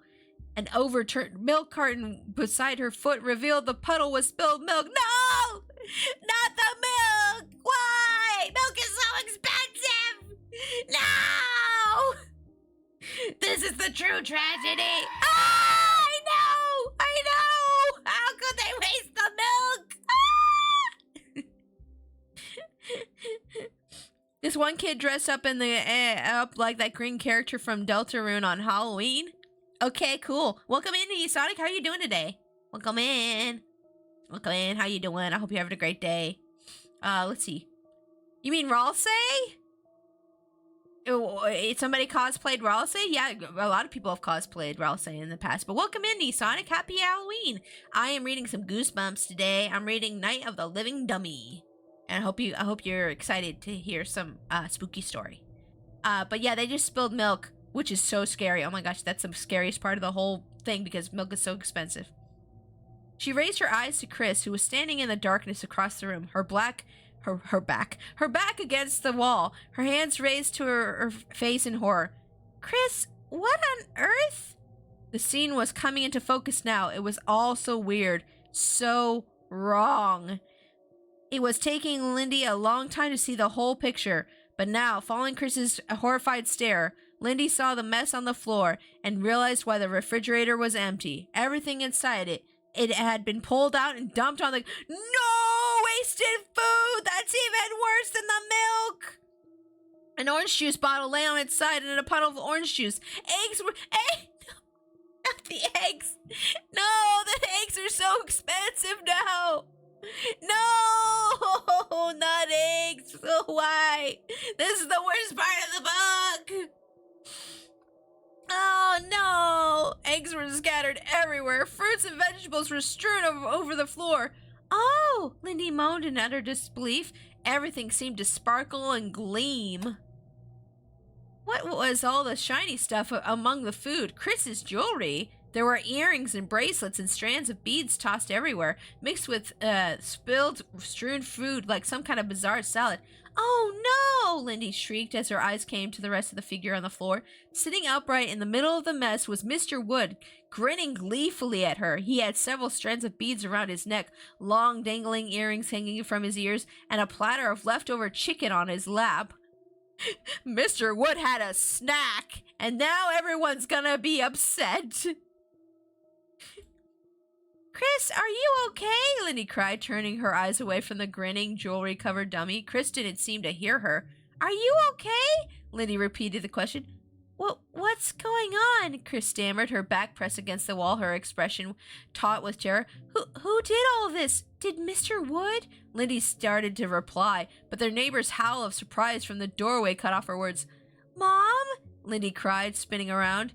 Mrs. Powell clicked on the ceiling light. The kitchen seemed to flare up, and the three of them blinked, struggling to adjust to the sudden brightness. What on earth? Mrs. Powell cried. She started to call to her husband, then remembered he wasn't home. I don't believe this. Barky came bounding into the room. Rawr, rawr, rawr, rawr, rawr, rawr. His tail wagging, he lowered his head and started to lick up some of the spilled milk. Well, at least Barky can have some of the food. Barky will clean up the food for us. Out you go, Miss Powell said sternly. She picked up the dog, carried him out, and closed the kitchen door. No, he's helping! Then she strode into the center of the room, shaking her head, her bare feet narrowly missing the puddle of milk. I came down for a drink, and I found this mess, Chris. It's Chris. I came down for a drink, and I found this mess, Chris said in a trembling voice. The food, my jewelry, everything. Mr. Wood did it, Lindy accused. Look at him.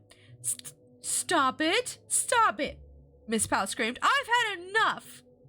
Oh, enjoy your lurk, souls. Thank you for being here. I appreciate you. I appreciate you being here. Let's see here. Where am I? Mrs. Powell surveyed the mess, frowning and tugging at a strand of blonde hair. Her eyes stopped at Mr. Wood, and then she uttered a groan of disgust. I knew it, she said in a low voice, raising her eyes accusingly to the two girls. I knew this had something to do with those ventriloquist dummies. Mr. Wood did it, Mom, Chris said heatedly, stepping away from the wall, her hands tensed into fists. I know it sounds dumb, but... Stop it, Miss Powell ordered, narrowing her eyes. This is just sick. Sick! She stared hard at the jewel bedecked? That's okay. Jewel bedecked dummy who grinned up at her over the big platter of chicken. I'm going to take the dummies away from you both, Mrs. Powell said, turning back to Lindy and Chris. This whole thing has gotten out of control. No, Chris cried. That's not fair, Lindy declared. I'm sorry, they have to be put away, Miss Powell said firmly. She let her eyes move over the cluttered floor and let out another weary sigh. Oh, look at my kitchen. But I didn't do anything, Lindy screamed. I need Mr. Wood for the spring concert, Chris protested. Everyone's counting on me, Mom.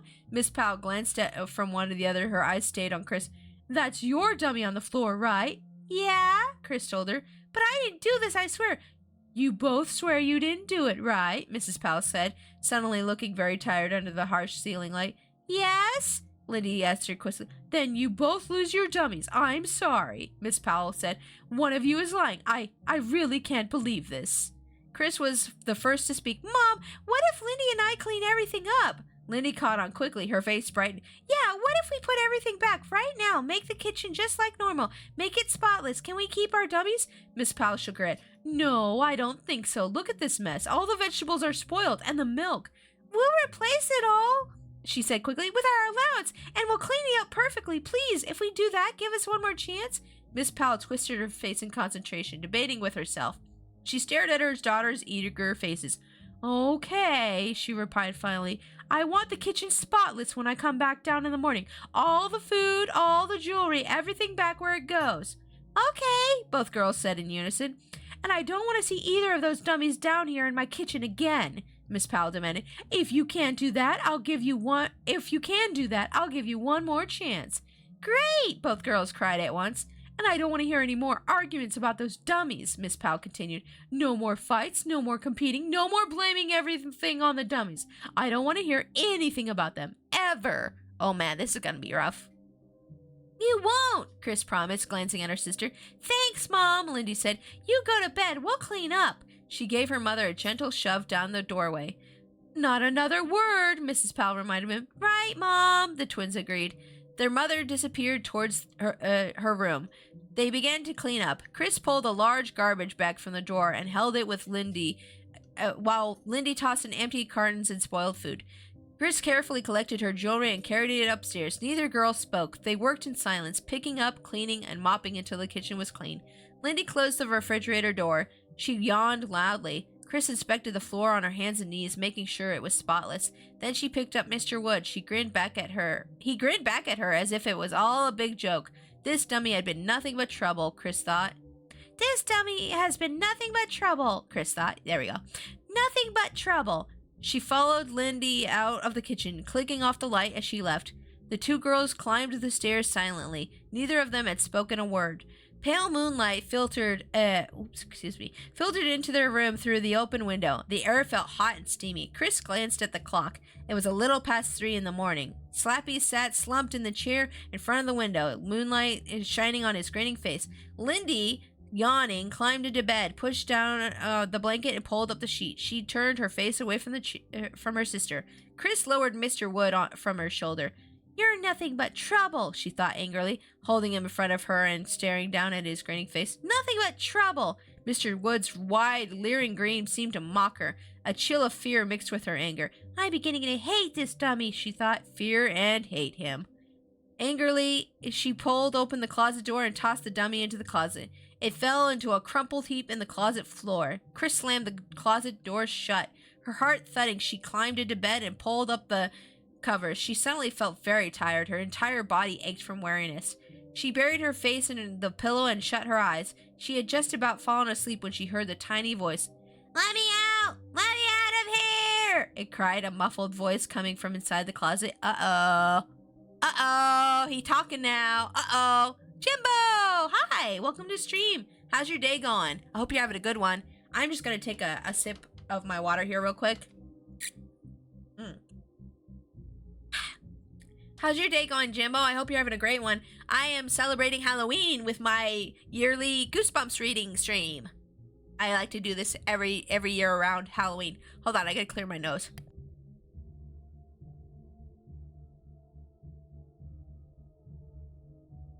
Going all right? That's good. That's good. I'm glad you're doing well. That's good. I'm glad you're doing well. It's good. How are you doing anything fun for Halloween? I hope you are. I'm reading Night of the Living Dummy right now, and these two twins are having competitions over who can be the better ventriloquist, and they both got their own dummies.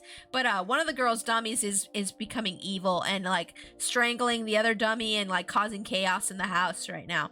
You know, when I first started this book, I really thought that Lindy's dummy was going to be the one that was going to be the evil one. And I thought they would like argue over it and then eventually would like try to attack them both and they would bond. I didn't know they were going to pull in another dummy, and the one that they pulled in was going to be the evil one. Yeah, I think I remembered you doing this last year. Yeah, I've been doing it like almost every year that I've been VTubing. I've been doing this.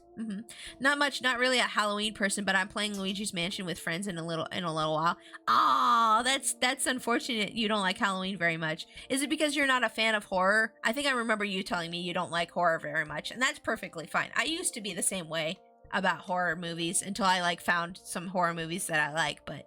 Yeah, I hope you have fun playing Luigi's Mansion with your friends. I hope you have fun with that. But yeah, welcome in. I love Halloween. I'm so disappointed I didn't get to celebrate Halloween as a kid, but I'm making up for it as an adult. And someday when I have my own kid, I'll take him out trick-or-treating. Because I never got to do that growing up. Let's see here. Let me out! The high-pitched voice called angrily. Chris sat up with a jolt. Her entire body convulsed in a shudder of fear. Her eyes darted to the other bed. Lindy hadn't moved. Did you hear that? Chris stammered. Hear what? Lindy asked sleepily. The voice! In the closet! Huh? Lindy asked sleepily. What are you talking about? It's 3 a.m. Can't we get some sleep? But Lindy... Chris lowered her feet to the floor. Her heart was thudding in her chest. Wake up! Listen to me! Mr. Wood was calling to me. He was talking! Lindy raised her head and listened to silence. I don't hear anything, Chris. Really, maybe you were dreaming. No! Chris shrieked, feeling herself lose control. It wasn't a dream! I'm so scared, Lindy! I'm just so scared! Suddenly, Chris was trembling all over and hot tears were pouring down her cheeks. Aw, poor baby. I had a really scary nightmare yesterday when I was taking a nap. After my hubby's stream, I was taking a nap, and he was taking a nap with me. I had a really scary dream, like the house was on fire, and I was trying to get boba, and I was trying to tell my husband to get boba, so that we could get out of the house, because there was like fire. I could hear it like sparking and felt warm. I swear I smelled the fire too, which was the craziest part. Like I literally smelled the fire. And it felt so real. Oh my gosh, I was so scared. And like I was trying to tell my hubby, get boba, but I couldn't talk and I couldn't move and I couldn't speak. It was so spooky. And then I woke up and everything was fine. And I was like, I almost had a panic attack because how spooky that dream was. Oh my gosh, it was so bad. I had to really like calm myself down after that. Like I had to do my breathing exercises and stuff. Oh man, I've never been so happy to be in my house not burning before. I've never been so grateful for all the things in my house. Like literally, and the weirdest part about the dream is how real it felt, like because it didn't all just happen all at once. It wasn't like I was just sitting in my chair and all of a sudden like my house was on fire. It was like the beginning of the dream was like I heard like sirens, like ambulance sirens, and I thought, or firefighter sirens, like fire truck sirens, and I was like, that's weird. I hope there's not a fire nearby. And me and my hubby were just like watching like TV and we're just like whatever. And then I started smelling like smoke and I was like, what's that? And then like all of a sudden I hear the fire alarm in the hallway going off and like the fire alarm in our house going off. And I'm like, what's going on? And like the whole room starts turning red and it was like really spooky. It like took place over like a little amount of time. Like it took longer than I thought it was going to take. And then by the time I realized there was a fire going on, I was like, oh my gosh, I gotta get boba, and blah, blah, blah, blah, blah. And it was so scary, y'all. I'm so glad it was just a dream. Whew. You know, sometimes I wonder if bad dreams are our little wake-up call to be grateful for the things we have, you know? Sometimes I wonder if that's like just a little reminder from our subconscious that we need to be grateful for what we have. Instead of, you know, I don't know. Anywho, sorry, I went off a long tangent there about dreams, but still. Let's see here. Lindy stood up and moved to the edge of her sister's bed. Something horrible is going on here, Lindy, Chris stammered through her tears. And I know who's doing it, Lindy whispered, leaning over her twin, putting a comforting hand on her quivering shoulder. Huh? Yes, I know who's been doing it all, Lindy whispered. I know who it is. Who? Chris said breathlessly. Who? Chris repeated, letting the tears run down her cheeks. Who? I have, Lindy said, her smile spread into a grin almost as wide as Slappy's. She closed her eyes and laughed. Ha ha ha ha ha ha. Huh? Chris didn't understand. What did you say? I said I've been doing it, Lindy repeated. Me, Lindy. It was all a joke, Chris. I got you again. She nodded her head as if confirming her words. Why would you do this to your sister? She's genuinely freaking out and crying. Lindy's kind of a jerk. Chris gaped at her twin in disbelief. It was all a joke? Lindy kept nodding. You moved Mr. Wood during the night? You dressed him in my clothes and you made him say gross things to me? You put him in the kitchen? You made that horrible mess? Lindy chuckled. Yeah, I really scared you, didn't I? Chris balled her hands into angry fists. But, she sputtered. Why? For fun. Lindy's a little bean. She needs to be... I don't condone spanking, but you might want to wallop this one. You might want to, get the belt for this. Wow. Wow. What, Lindy, wow.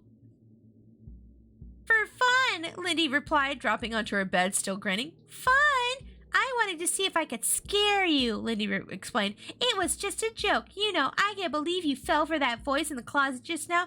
I must be a really good ventriloquist. But, Lindy, you really believed Mr. Wood was alive or something, Lindy said, laughing, enjoying her victory. You're such a nit. Nit?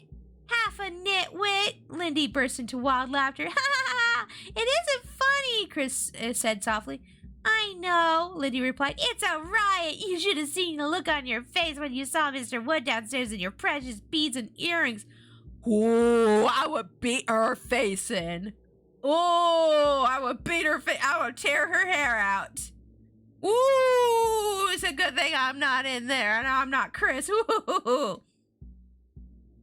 She being terrible. How did you ever think of such a mean joke? Chris demanded. It just came to me, Lindy answered with surprise. When you got your dummy. You didn't want me to get a dummy, Chris said thoughtfully. You're right, Lindy quickly agreed. I wanted something that would be mine for a change. I'm so tired of you being a copycat. So you thought of this mean joke? She's a freaking psychopath. All this just because somebody else wanted to do the same thing as you? What the heck, Lindy? Lindy, you need therapy. What is wrong with you? Lindy nodded. Chris strode angrily to the window and pressed her forehead against the glass. I can't believe I was so stupid, she muttered. Neither can I, Lindy agreed, grinning again. I would tell on her so fast.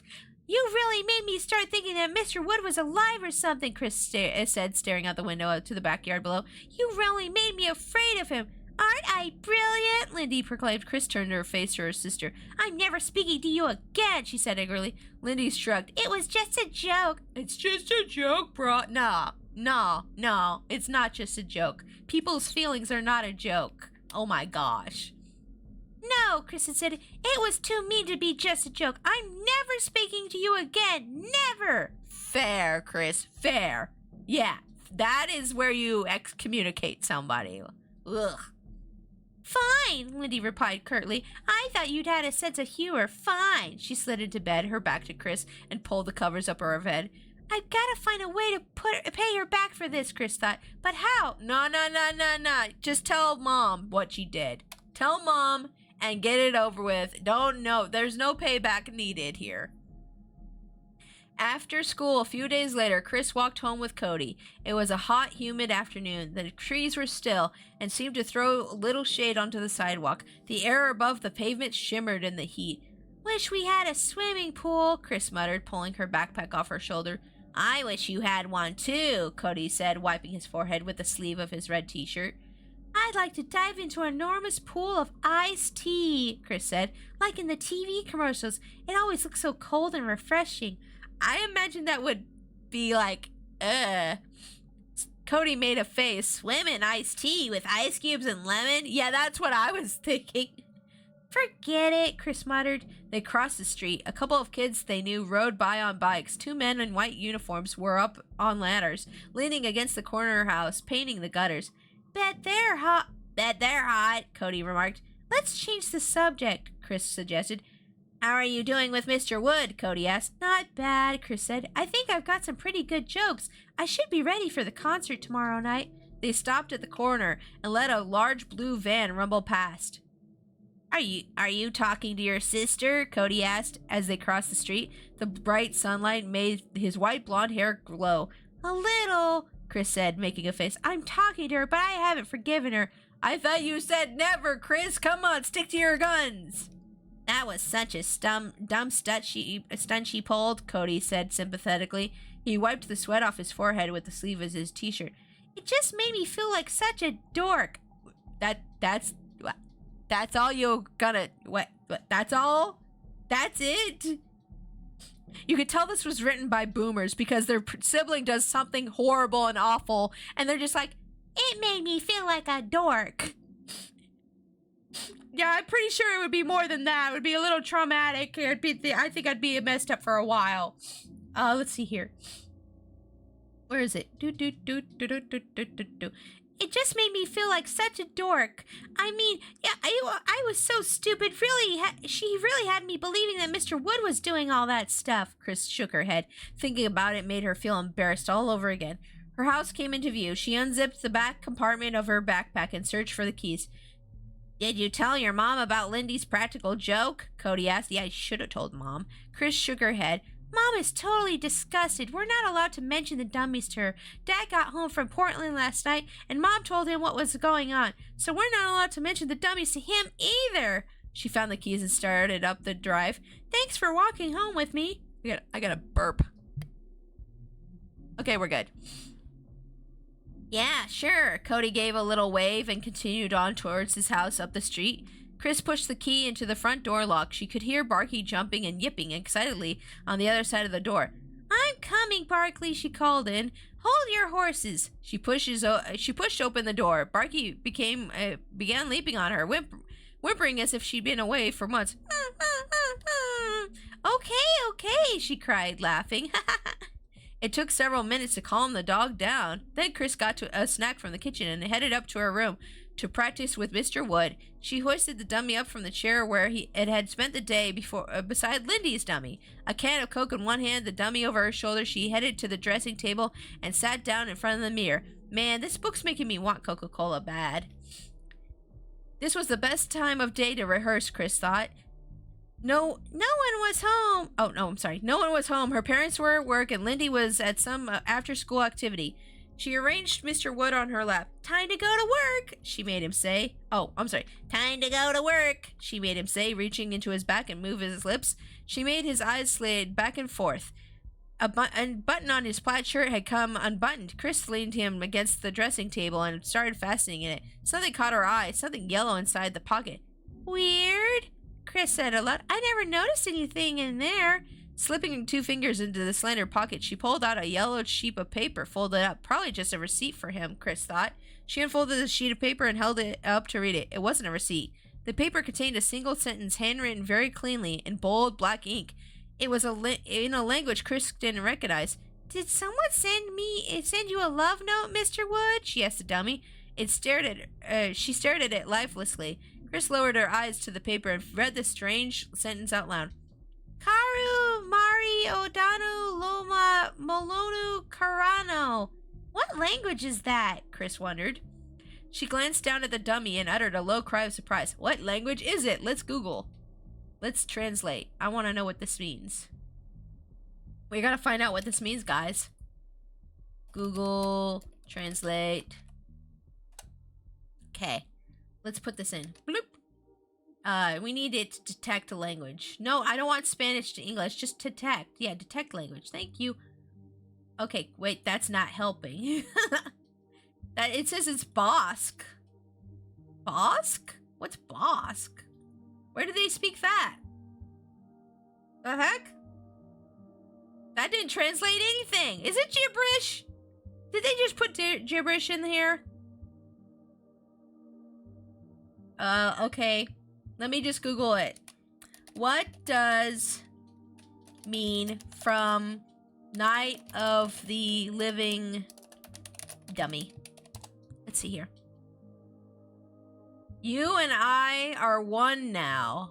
Oh. I see. It's some kind of like incantation, huh? I see. Okay. I think it's made up. It's made up language. Because it's not, I don't know, I don't think it's from any actual language. Let's see here.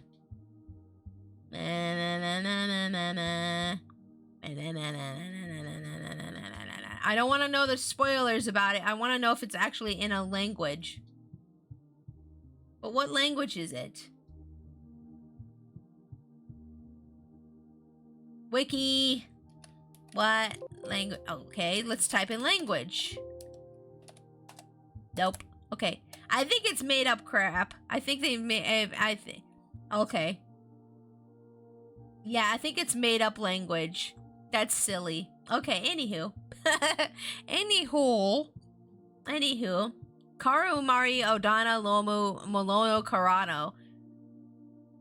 What language is that? Chris wondered. She glanced down at the dummy and uttered a low cry of surprise. Mr. Wood appeared to blink.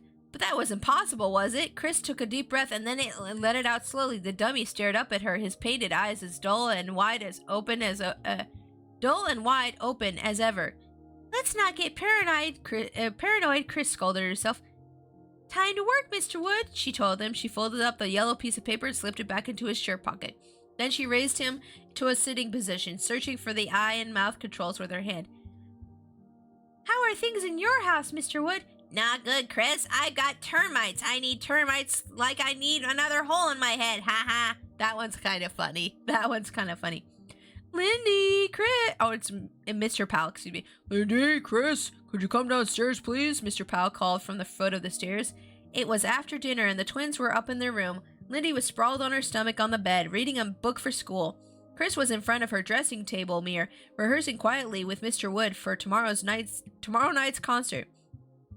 What do you want, Dad? Oh my gosh, what? No, she did not just say that. Lindy shouted down, rolling her eyes. We're kind of busy, Chris shouted, shifting the dummy on her up. I would have gotten beat so bad for saying that. I had to say, yes, sir. No, sir.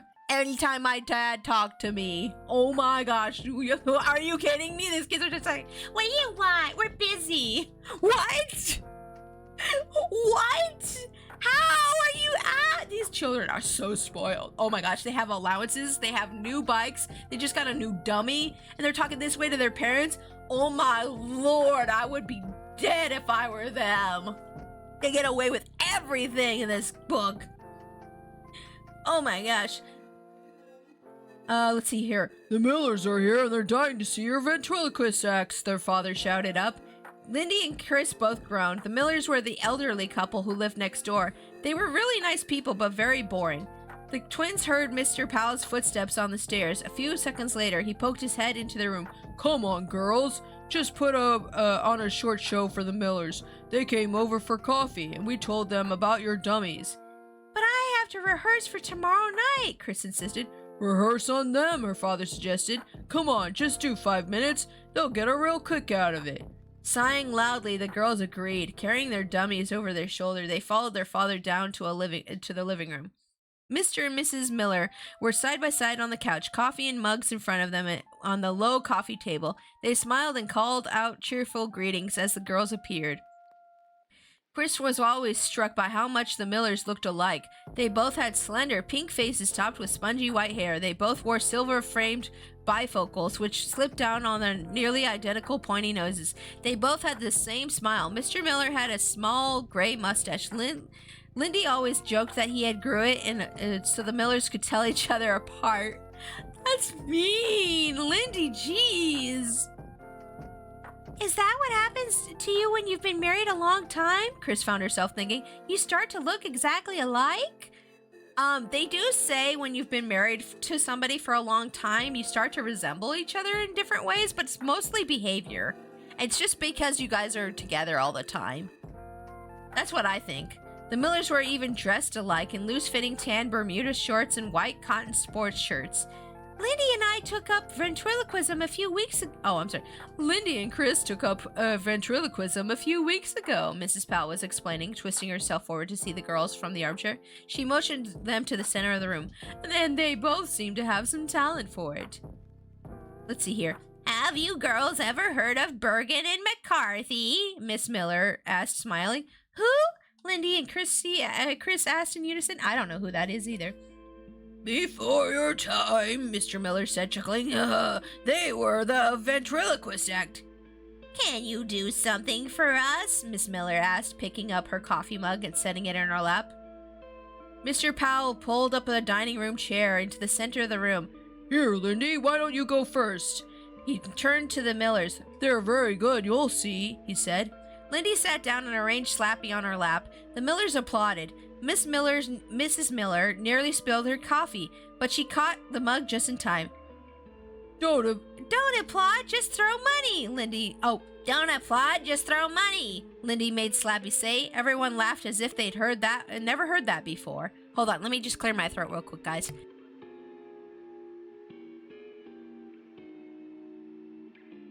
Okay, we're good now. Let me just take a sip of water real quick, too. Reading the whole book is doing a number on me, but I'm doing good. I'm doing okay. Let's see here. Where am I? Oh. Chris watched from the stairway as Lindy did a short routine. Lindy was really good, she had to admit. Very smooth. The Millers were laughing so hard, their faces were bright red. An identical shade of red. Mrs. Miller kept squeezing her husband's knee when she laughed. Aw, that's cute. Aw. Every time I see an old couple, I'm just like, I turn to my hubby and I'm like, that's gonna be us someday. We're gonna be old and cute. And he's like, no. And I'm like, yeah. Let's see. Lindy finished to big applause. The Millers gushed about how wonderful she was. Lindy told them about the TV show she might be on, and they promised they wouldn't miss it. We'll tape it, Mr. Miller said. Chris took her place on the chair and sat Mr. Wood up in her lap. This is Mr. Wood, she told the Millers. We're going to be... Oops, I can't read the... Hold on. Sorry, I was adjusting my volume and I couldn't read the word for a second. We're going to be the hosts of the spring concert at school tomorrow night. So I'll give you a preview of what we're going to say. That's a nice looking dummy, Mrs. Miller said quietly. Oh, I'm sorry, quietly. That's a nice looking dummy, Miss Miller said quietly. You're a nice looking dummy too, Mr. Wood declared in a harsh, raspy growl of a voice. Chris's mother gasped. The Miller's smiles faded. Okay, so this is how you save this. Just say that the dummy likes to roast people, and then you're good. I must be off later on. Thanks for coming in, Marex. I hope you have a great night and happy Halloween.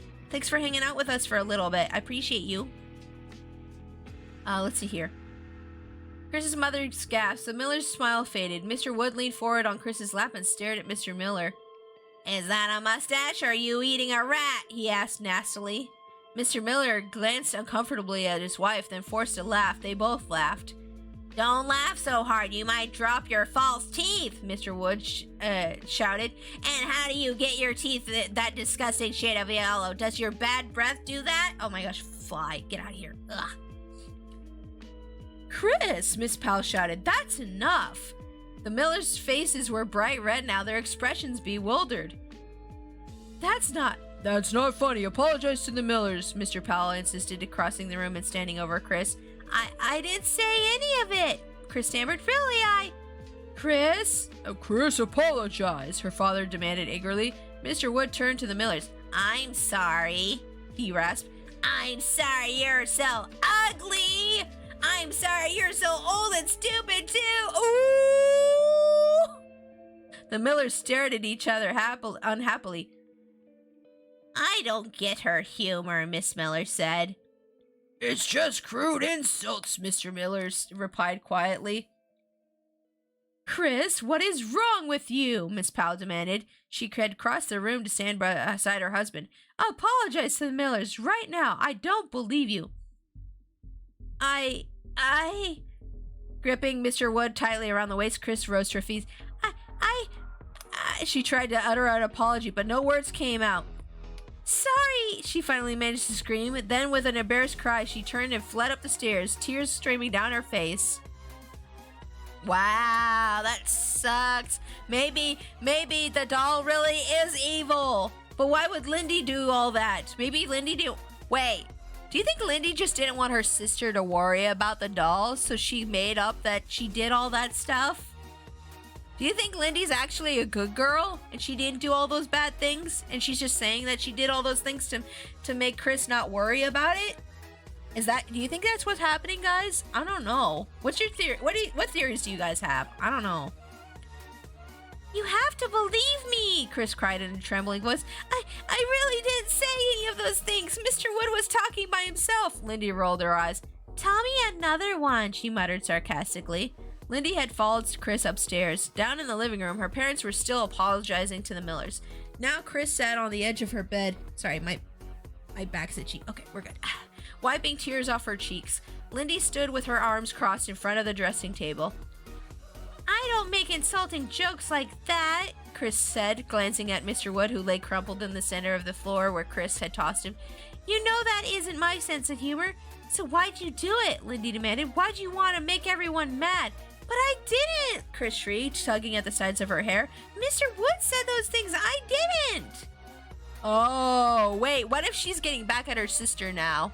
What if this is how she's getting back at her sister now? Mr. Wood said those things. I didn't. How can you be such a copycat? Lindy asked disgustedly. I already did that joke, Chris. Can't you think of something original? It's not a joke. Why don't you believe me? Chris insisted. No way, Lindy replied, shaking her head, her arms still crossed in front of her chest. No way am I gonna fall for that same gag. Lindy, please, Chris pleaded. I'm frightened. I'm really frightened. Yeah, sure, Lindy said sarcastically. I'm shaking all over, too. Wow, you really fooled me, Chris. Guess you showed me you can play funny tricks, too. Shut up! Chris snapped. More tears formed in the corners of her eyes. Very good crying, but it doesn't fool me either. And it won't fool Mom and Dad. She turned and picked up Slappy. Maybe Slappy and I should practice some jokes. After your performance tonight, Mom and Dad might not let you do the concert tomorrow night. She slung Slappy over her shoulder and, stepping over the crumpled Mr. Wood, hurried from the room. It was hot and noisy backstage in the auditorium. Oh, this is probably the next day. Chris's throat was dry. She kept walking over to the water fountain and slurping mouthfuls of warm water. The voices of the audience on the other side of the curtain seemed to echo off all four walls and the ceiling. The louder the noise became as the auditorium filled, the more nervous Chris felt. How am I ever going to do my act in front of all those people? She asked herself, pulling the edge of the curtain back a few inches and peering out. Her parents were off to the side, in the third row. Seeing them brought memories of the night before, flooding back to Chris. Her parents had grounded her for 2 weeks as punishment for insulting the Millers. They almost hadn't let her come to the concert. Chris stared at the kids and adults filing into the large auditorium. Recognizing a lot of faces, she realized her hands were ice cold. Her throat was dry again. Don't think of it as an audience, she told herself. Think of it as a bunch of kids and the parents, most of them who you know.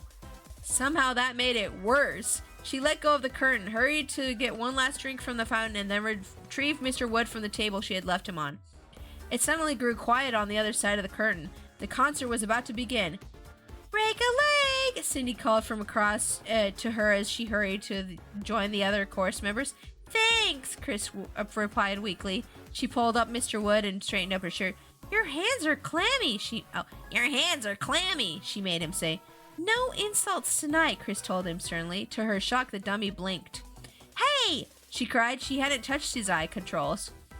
She had a stab of fear that went beyond stage fright. Maybe I shouldn't go on with this, she thought, staring intently at Mr. Wood, watching for him to blink again. Maybe I should say I'm sick and not perform with him. Are you nervous? A voice whispered. Huh? At first, she thought it was Mr. Wood, but then she quickly realized it was Mrs. Berman, the music teacher. Yeah, a little, Chris admitted, feeling her face grow hot. You'll be terrific, Miss Berman gushed, squeezing Chris's shoulder with a sweaty hand. She was a large, heavy-set woman with several chins, a red lipstick mouth, and flowing black hair. It's kind of rude to mention the chins. I feel like that's not necessary. This was written in the 90s, y'all, so let's excuse some of this stuff here. She was wearing a long, loose-fitting dress in a red and blue flower patterns. Here goes, she said, giving Chris's shoulder another squeeze. Then she stepped on stage, blinking against the harsh white light of the spotlight, to introduce Chris and Mr. Wood. Am I really doing this? Chris asked herself. Can I do this? Her heart was pounding so hard she couldn't hear Mrs. Berman's introduction. Then, suddenly, the audience was applauding, and Chris found herself walking across the stage to the microphone, carrying Mr. Wood with both hands. Mrs. Berman, her flowery dress flowing around her, was heading off stage. She smiled at Chris and gave her an encouraging wink as they passed each other. Squinting against the bright spotlight, Chris walked to the middle of the stage. Her mouth felt as dry as cotton. She wondered if she could make a sound. A folding chair had been set up for her. She sat down, arranging Mr. Wood on her lap, and then realized that the microphone was much too high. This drew titters of soft laughter in the audience. Embarrassed, Chris stood up and, holding Mr. Wood under one arm, struggled to lower the microphone. Are you having trouble? Miss Berman called from the side of the stage. She hurried over to help Chris, but before the music teacher got halfway across the stage, Mr. Wood leaned into the microphone. What time does the blimp go up? He rasped nastily, staring at Miss Berman's dress. Oh no, oh no, oh no. What? She stopped in surprise. Your face reminds me of a wart I had removed. Mean? Woohoo! Wow! Mr. Wood growled at the startled woman. Her mouth dropped open in horror. Chris! If we count your chins, will it tell us your...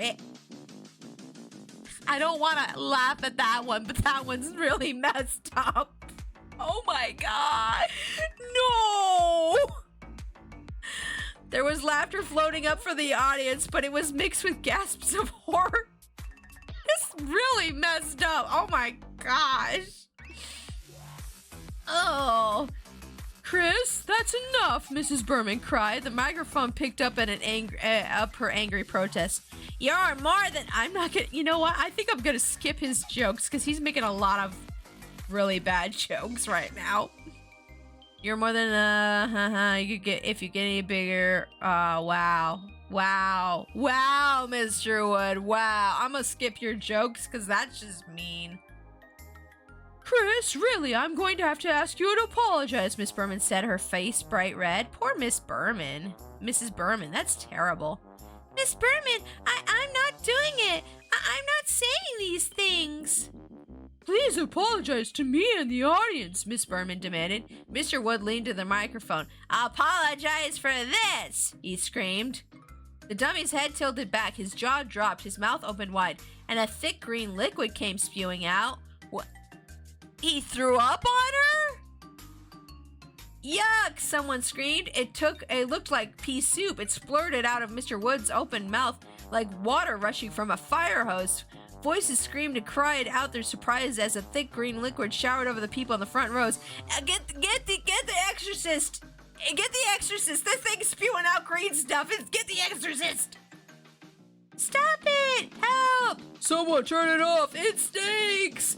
Chris froze in horror. I knew this was gonna be horrible. I told y'all 3 chapters ago this was gonna be horrible. Chris froze in horror, staring as more and more of the disgusting substance poured from her dummy's gaping mouth. A putrid stench, the smell of sour milk, of rotten eggs, of burning rubber, of decayed meat rose up from the liquid. It puddled over the stage and showered over the front seats. Yeah, someone call an exorcist. Exactly. Yeah, exactly. That's what I said. Let's see. Clear the auditorium! Clear the auditorium! Oh, clear the auditorium! Clear the auditorium! Miss Berman was shouting. Chris heard the rumble and scrape of people shoving their way up the aisles and out the doors. It stinks! I'm sick! Somebody help! Chris tried to clamp her hand over the dummy's mouth, but the force of the putrid green liquid frothing and spewing out was too strong. It pushed her hand away. Suddenly, she realized she was being shoved from behind, off the stage, away from the shouting people fleeing the auditorium, out of the glaring spotlight. She was backstage before she realized that it was Mrs. Berman who was pushing her.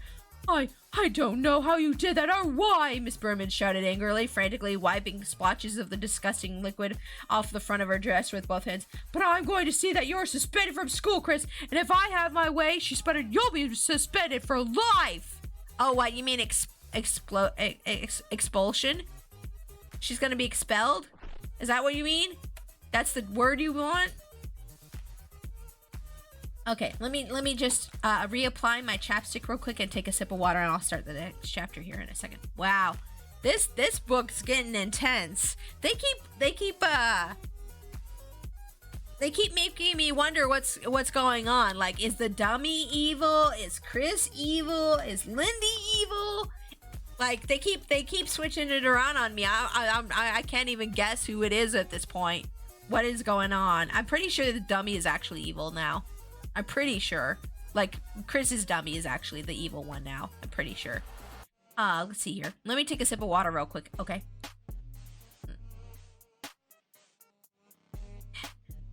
That's right. Close the door, Mr. Powell said sternly, glaring with narrowed eyes at Chris. He stood a few inches behind her, arms crossed in front of him, making sure she followed his instructions. She had carefully folded Mr. Wood in half and shoved him into the back of her closet shelf. Now she closed the door, making sure it completely shut, as he ordered. Lindy watched silently from her bed, her expression troubled. Does the closet door lock? Mr. Powell asked. No, not really, Chris told him, lowering her head. Well, that will have to do. On Monday, I'm taking him back to the pawn shop. Do not take him out until then. But, Dad! He raised a hand to silence her. We have to talk about this, Chris pleaded. You have to listen to me. What happened tonight? It wasn't a practical joke. Her father turned away from her, a scowl on his face. Chris, I'm sorry. We'll talk tomorrow. Your mother and I were both too angry and too upset to talk now. But, Dad! Ignoring her, he stormed out of the room. She listened to his footsteps and hurried down the stairs. Then Chris slowly turned to Lindy. Now do you believe me? I don't know what to believe, Lindy replied. It was just so unbelievably gross. Lindy, Daddy's right. Let's talk tomorrow. I'm sure everything will be clearer and calmer tomorrow. But Chris couldn't sleep. She shifted from side to side, uncomfortable, wide awake. She pulled the pillow over her face, held it there for a while, welcoming the soft darkness, then tossed it onto the floor. I'm never gonna sleep again, she thought. Every time she closed her eyes, she saw the hideous scene in the auditorium once again. She heard the astonished cries of the audience, the kids and their parents, and then she heard the cries of shock turn to groans of disgust as the putrid gunk poured out over everyone. Sickening, so totally sickening, and everyone blamed her. My life is ruined, Chris thought. I can never go back there again. I can never go to school. I can never show my face anywhere. Ruined. My whole life. Ruined by that stupid dummy. In the next bed, Lindy snored softly in a slow, steady rhythm. Chris turned her eyes to the bedroom window. The curtains hung down over the window, filtering the pale moonlight from outside. Slappy sat in his unusual place in the chair in front of the window, bent in two, his head between his knees. Stupid dummies, Chris thought bitterly. So stupid, and now my life is ruined. She glanced at the clock. 1:20. Outside the window, she heard a low, rumbling sound. A soft whistle of brakes, probably a large truck going by. Chris yawned. She closed her eyes and saw the gross green gunk spewing out from Mr. Wood's mouth. Will I see that every time I close my eyes? She wondered. What on earth was it? How could everyone blame me for something so... The rumbling of the truck faded into the distance, but then Chris heard another sound, a rustling sound, a soft footstep. Thunk.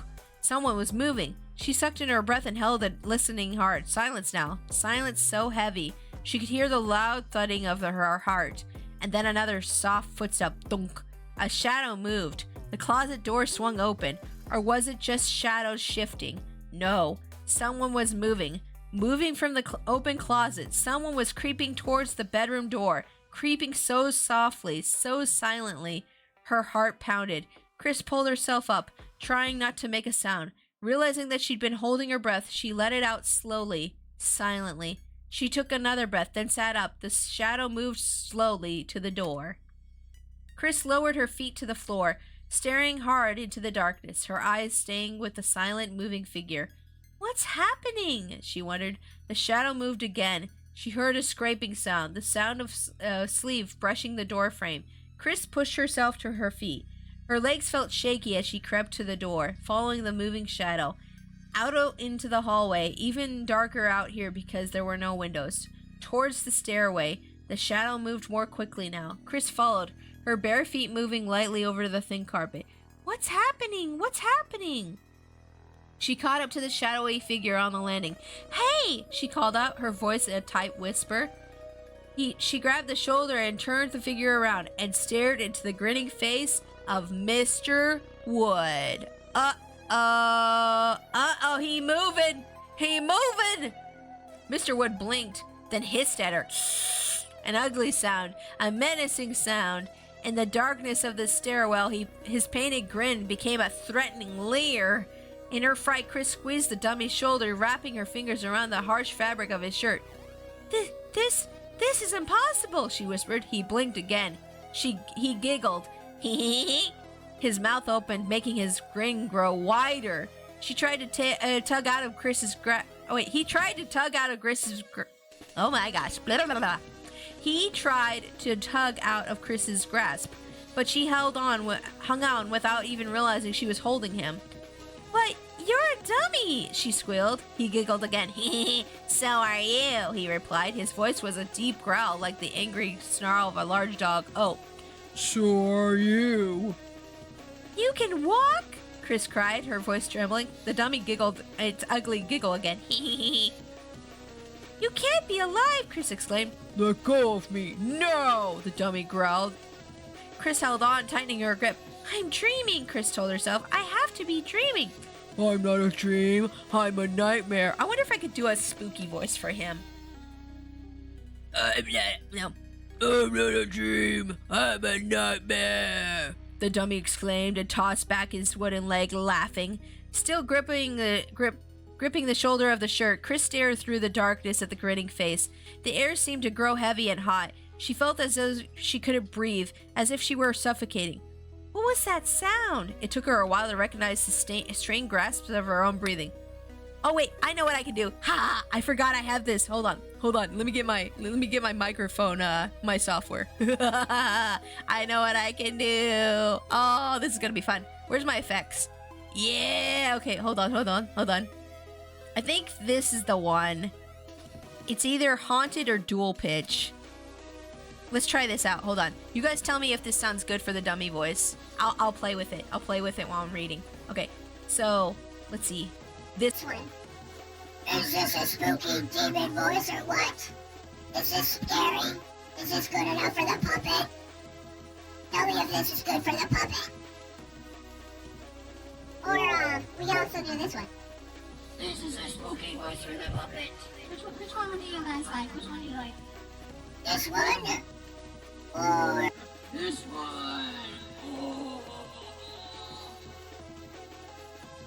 Yeah, this is haunted. Okay, it's silly, perfect. Okay, this is haunted, and then this is dual pitch. This is dual pitch. Is the dual pitch scarier or the haunted one? Which one do you guys like? Which one do you like? Which one is better? This is the dual pitch. I want to know which one you like more. I'll wait for you guys to respond. I'll switch it back to my normal voice for a second here. There we go. Normal voice for now. The deep one. I don't know which one's the deep one because I can't hear what the effect sounds like. I can't hear what the effect sounds like. So whichever one. Hold on. Let's do it again. Hold on. This is haunted. This is dual pitch. Which one's better? Haunted or dual pitch? You heard both. The deep. I'm not sure which one's the deep one because I don't hear it on my end. I can only do what you guys hear. I can only go with what you guys say.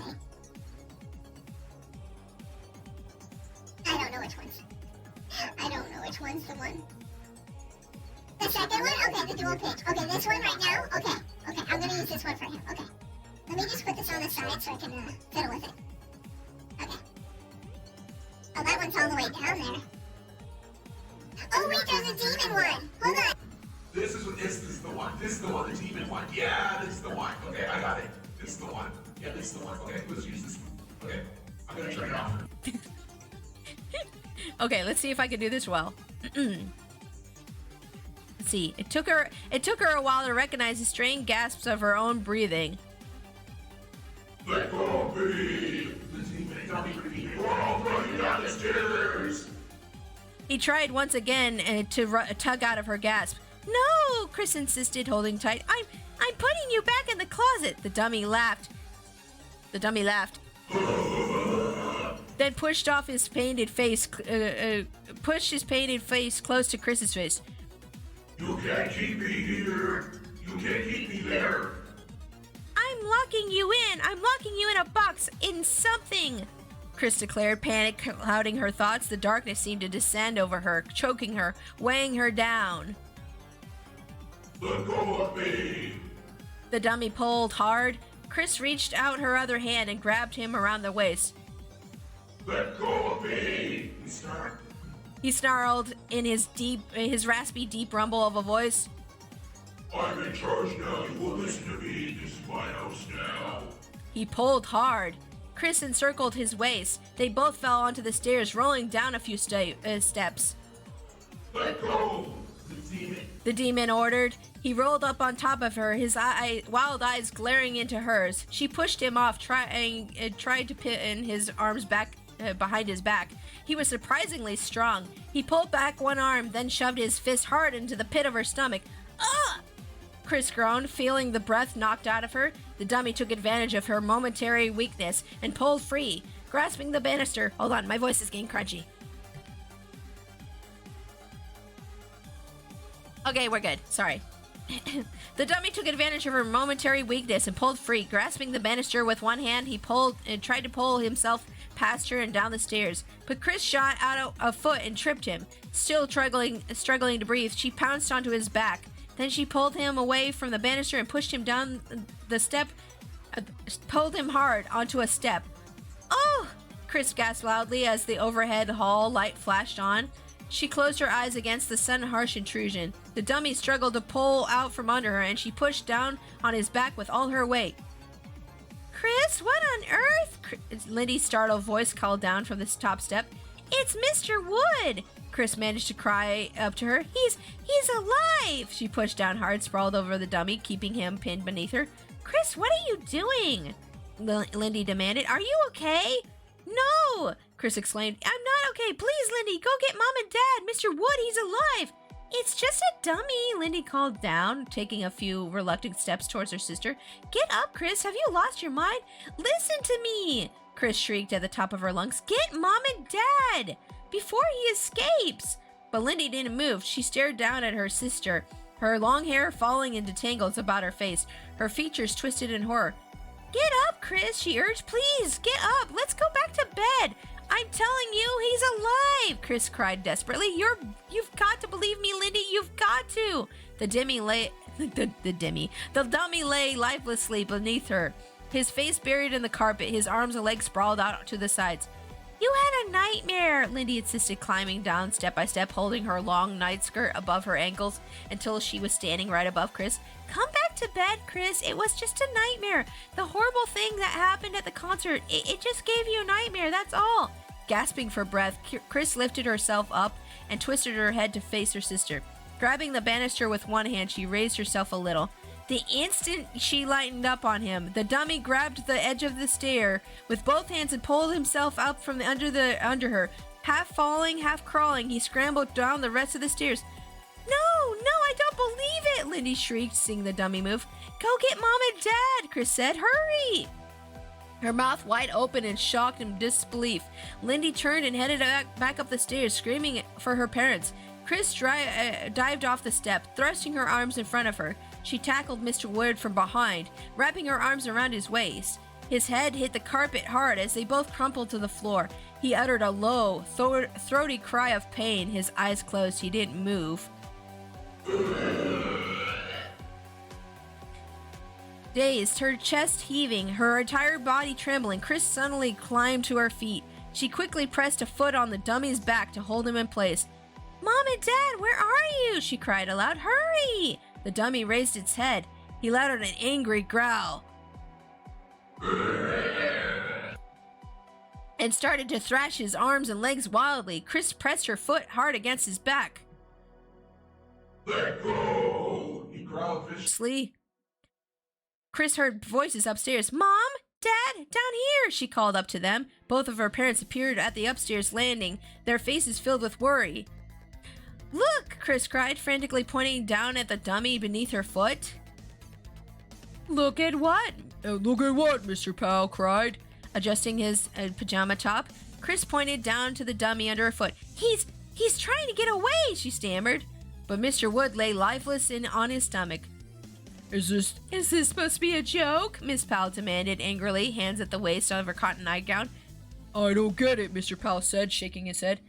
"Mr. Wood, he ran down the stairs," Chris said frantically. "He's been doing everything This isn't funny," Mrs. Powell said warily, running a hand back through her blonde hair.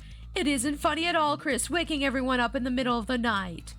I really think you've lost your mind. I'm very worried about you," Mr. Powell added. "I mean, after what happened at school tonight."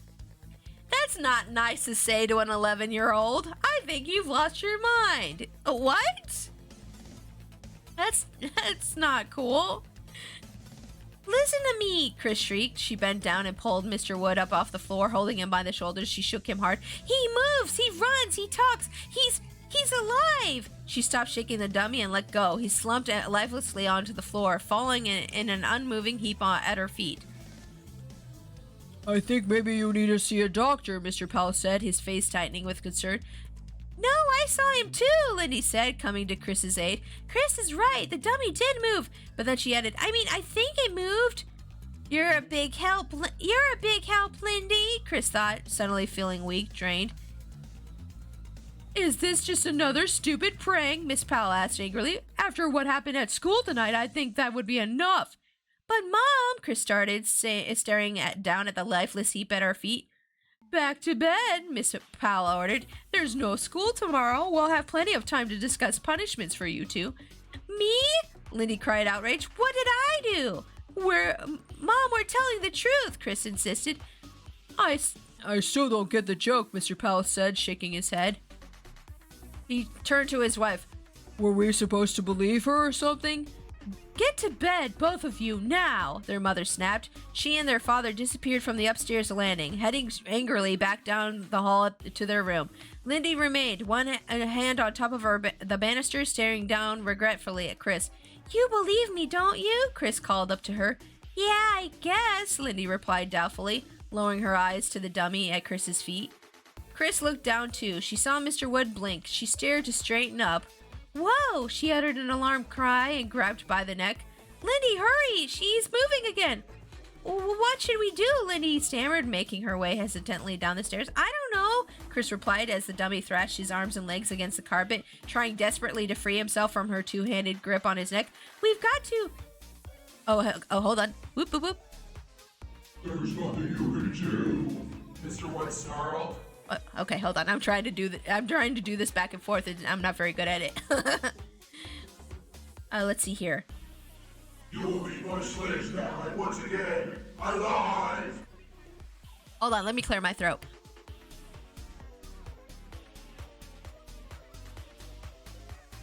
You know, I think I'm gonna use the demon voice with my regular voice, because doing the gruff voice is gonna tear my throat apart.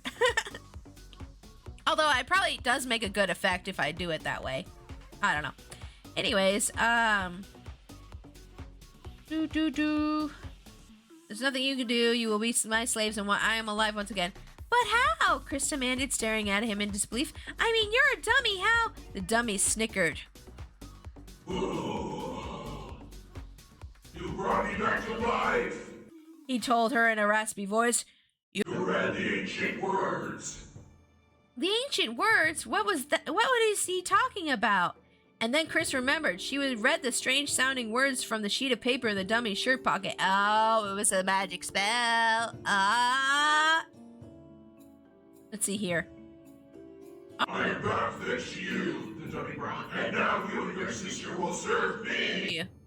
As she stared in horror at the grinning dummy, an idea popped in Chris's mind. The paper. She had tucked it back into his pocket.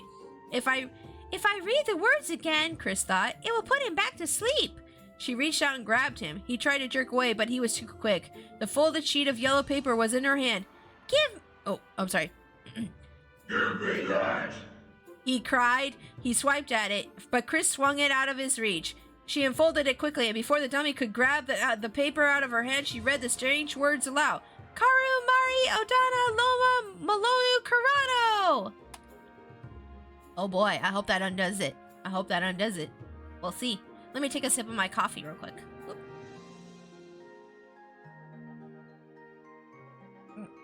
Good coffee, okay.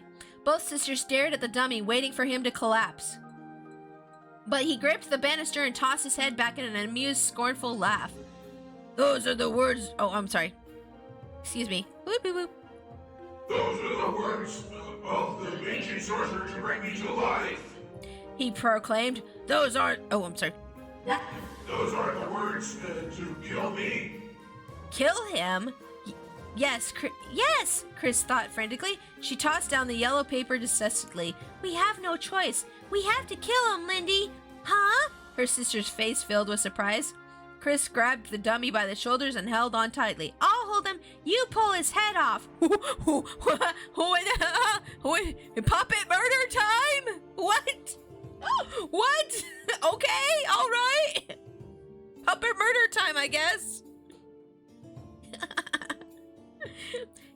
You're sure? Lindy hesitated, her features tight with fear. Just do it, Chris screamed. She let her hand slide down Mr. Wood's waist. Lindy grabbed his head with both hands.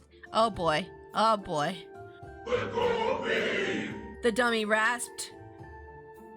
Pull! Chris cried to her terrified sister, holding the dummy tightly around the waist. She leaned back, pulling him away from her sister. Lindy's hands were wrapped tightly around the dummy's head. With a loud groan, she pulled hard. The head didn't come off. Mr. Wood uttered a high-pitched giggle.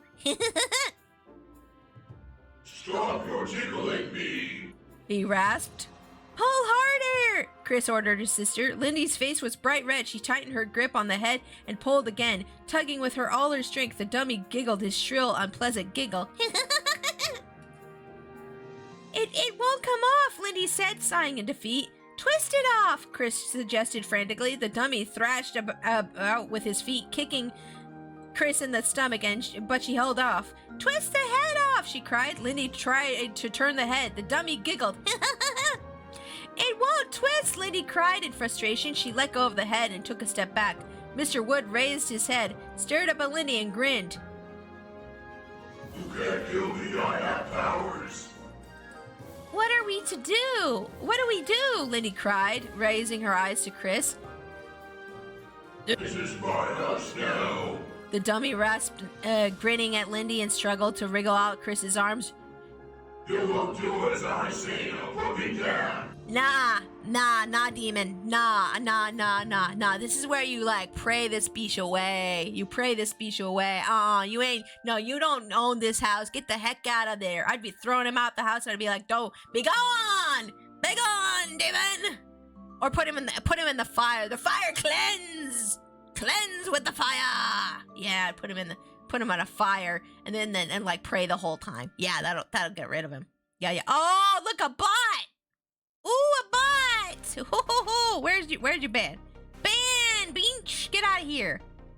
Don't mess with my stream. Get out of here, stupid bot. Anywho. Let's see. I throw you out just like I throw out the demon puppet. I would throw you both out like that and burn you in the fire. Let's see here. This music doesn't sound copyright free. Please let this be copyright free. If this is not copyright free, I'm gonna be upset. Where am I? Oh yeah. What do we do? Lindy cried, raising her eyes to Chris. Oh yeah, this is my house now. What do we do? Lindy repeated. Take him upstairs. We'll cut his head off. Ooh, y'all getting nasty now. Chris replied. Mr. Wood swung his head around, his eyes stretched open to an evil glare. Ow! Chris cried out in surprise as the dummy snapped his jaws over her arm, biting her. He bit her! She pulled her arm away and, without thinking, slapped the dummy's wooden head with the palm of her hand. The dummy giggled in response. Hee hee hee hee hee. Hold on. Wait, where's the effects? Excuse me. There we go. Sorry, I'm trying to like click on the button and look at the thing at the same time. Sorry about that, guys. Let's see here. Violence. He said in a mock scolding tone. Get those sharp scissors in your drawer, Chris instructed to her sister. I'll carry him up to our room. Her arm throbbed where he had bitten her, but she held onto him tightly and carried him up to their bedroom. I hope this isn't like an infection thing where he bites and she becomes a puppet. That would be scary. Lindy had already pulled the long metal scissors from the drawer. Her hand trembled as she opened and closed the blades. Below the neck, Chris said, holding Mr. Wood tightly by the shoulders. Oh my gosh. You just have those just lying around? Why don't these kids have safety scissors? I wouldn't trust them with the metal scissors. Oh my gosh, those things are scary. Holding the scissors with two hands, Lindy tried cutting the head off at the neck. The scissors didn't cut, so she tried a sawing motion. Mr. Wood giggled. Hee hee hee hee hee. I told you can't kill me. It isn't going to work, Lindy cried, tears of frustration running down her cheeks. Now what? We'll put him in the closet, then we can think, Chris replied. Oh, no, sorry. You don't need to think. You are my slaves. The dummy rasped. If you will do whatever I ask, I will be in charge from now on. No way, Chris muttered, shaking her head.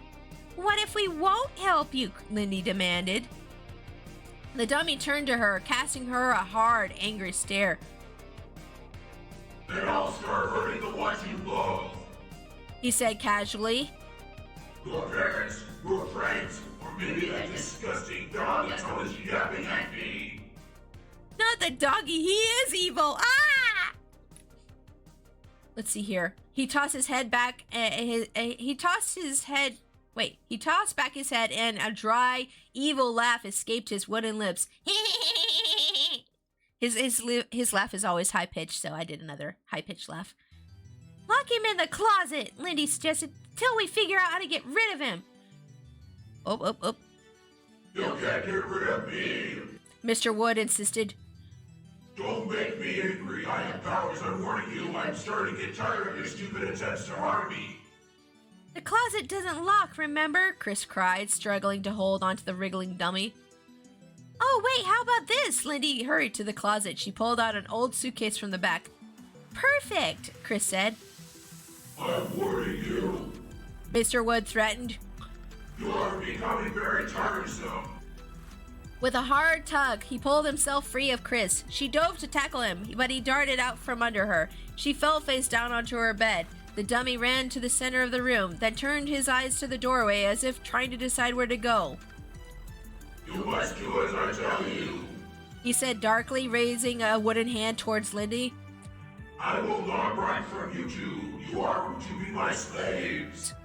No! Chris cried, pushing herself up. She and her sister both drove at the dummy.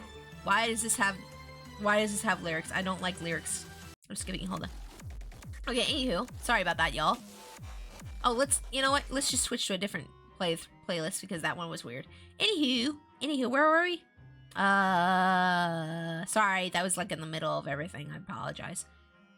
You're coming tiresome. No. Okay, she and her sister both dove at the dummy. Lindy grabbed his arms. Chris ducked in to grab his ankles. Working together, they stuffed him into the open suitcase. You will regret this, he threatened, kicking his legs, struggling to hit them. You will pay dearly for this. Now someone will die. He continued screaming after Chris latched the suitcase and shoved it into the closet. She quickly closed the closet door, then leaned her back against it, sighing wearily. Now what? She asked Lindy. Well, bury him, Chris said. Huh? Lindy stifled a yawn. They had been whispering together for what seemed like hours. As they tried to come up with a plan, they could hear the dummy's muffled cries from inside the closet. "We'll bury him under the huge mound of dirt," Chris explained, her eyes going to the window. "You know, next door, at the side of the new house." "Yeah, okay, I don't know," Lindy replied. "I'm so tired, I can't think straight." She glanced at the bed table clock. It was nearly 3:30 in the morning. "I still think we should wake up Mom and Dad," Lindy said, fear reflected in her eyes. "We can't," Chris told her. "We've been over that 1,000 times. They won't believe us. If we wake them up, we'll be in even bigger trouble." "How could we be in bigger trouble?" Lindy demanded, gesturing with her head to the closet where Mr. Wood's angry cries could still be heard. He's over in the closet right now, and he's like,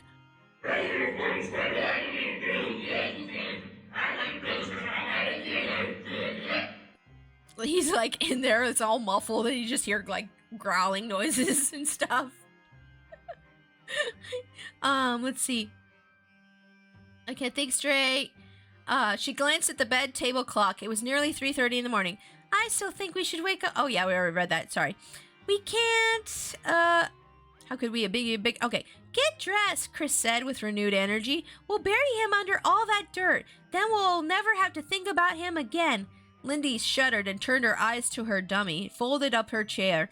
"I can't bear to look at Slappy anymore. I'm so sorry I got us interested in dummies." "Shh, just get dressed," Chris said impatiently. A few minutes later, the two girls crept down the stairs in the darkness. Chris carried the suitcase in both arms, trying to muffle the sound of Mr. Wood's angry protests. They stopped at the bottom of the stairs and listened for any sign that they had awakened their parents' silence. Lindy pulled open the front door and slipped outside. The air was surprisingly cool and wet. The heavy dew had begun to fall, making the front lawn glisten under the light of the half moon. Blades of wet grass clung to the sneakers as they made their way to the garage. As Chris held on to the suitcase, Lindy slowly, quietly pulled open the garage door. When it was halfway up, she ducked and... Oh, sorry, I'm not clicked on it. Oh, there we go. And slipped inside. A few seconds later, she emerged, carrying a large snow shovel.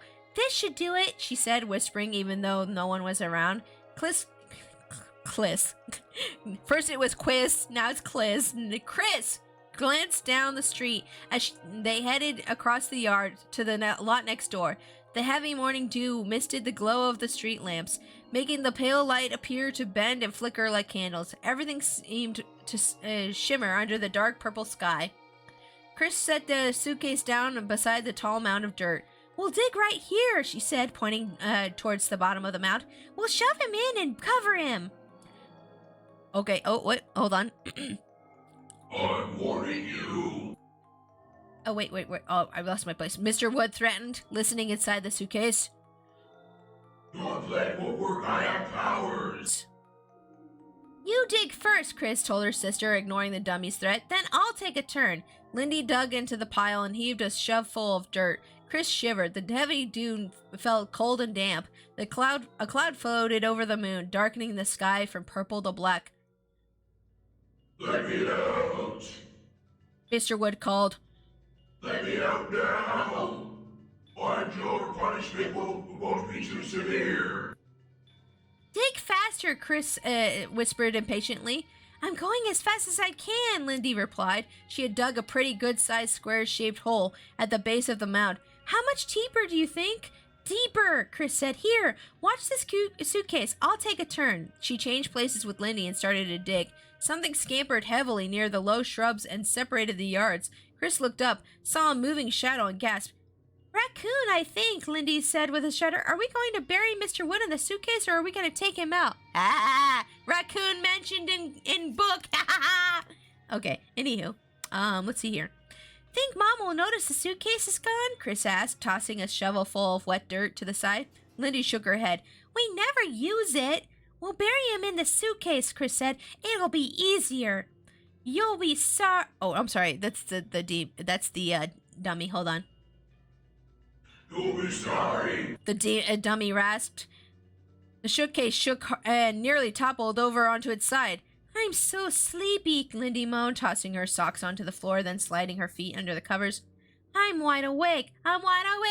Sorry, can't help myself. Okay. Chris replied, sitting on the edge of her bed. I guess it's because I'm so happy we got rid of that awful creature. It's all so weird, Lindy said, adjusting her pillow behind her head. I don't blame Mom or Dad for not believing it, but I'm not sure I believe it either. You put the shovel back where you found it? Chris asked. Lindy nodded. Yes, she said sleepily. And you closed the garage door? Shh, I'm asleep, Lindy said. At least there's no school tomorrow. We can sleep late. I hope I can fall asleep, Chris said doubtfully. I'm just so pumped. It's like all some kind of hideously gross nightmare. I just think, Lindy, are you still awake? No, her sister had fallen asleep. Chris stared up at the ceiling. She pulled the blankets up to her chin. She still felt chilled. She couldn't shake the cold dampness of the early morning air. After a short while, with thoughts of everything that had happened that night whirring crazily in her head, Chris fell asleep too. The rumble of machines woke her up at 8:30 the next morning. Stretching, trying to rub the sleep from her eyes, Chris stumbled to the window, leaned over the chair holding Slappy, and peered out. It was a gray, cloudy day. 2 enormous yellow steamrollers were rolling over the lot next door behind the newly constructed house, flattening the land. I wonder if they're going to flatten that big mound of dirt, Chris thought, staring down at them. That would be really excellent. Chris smiled. She hadn't slept very long, but she felt refreshed. Lindy was still sound asleep. Chris tiptoed past her, pulled up her robe up on, and I'm sorry. Where was I? Oh, tiptoed past her, pulled her robe on, and headed downstairs. Morning, Mom, she called brightly, tying the belt to her robe as she entered the kitchen. Mrs. Powell turned from the sink to face her. Chris was surprised to see an angry expression on her face. She followed her mother's stare to the breakfast counter. Oh, Chris gasped when she saw Mr. Wood. He was seated at the counter, his hands on his lap. His hair was matted with red-brown dirt, and he had dirt smears on his cheeks and forehead. Uh-oh, he got out. Uh-oh. Chris raised her hands to her face in horror. I thought you were told never to bring that thing down. Oops, hold on. Turn the page. Down here? Miss Powell scolded. What do I have to do, Chris? She turned angrily back to the sink. The dummy winked at Chris and flashed a wide, evil grin. As Chris stared in horror at the grinning dummy, Mr. Powell suddenly appeared in the kitchen doorway. Ready? He asked his wife. Mrs. Powell hung the dish towel on the rack and turned around, brushing a lock of hair off of her forehead. Ready, I'll get my bag. Oh, ready, I'll get my bag. She brushed past him into the front hallway. Where are you going? Chris cried, her voice revealing her alarm. She kept her eye on the dummy at the counter. Just doing a little shopping at the garden store, her father told her, stepping into the room, peering out to the kitchen window. Looks like rain. Don't go, Chris pleaded. Huh? He turned towards her. Don't go, please. Her father's eyes landed on the dummy. He walked over to him. Hey, what's the big idea? Her father said angrily. I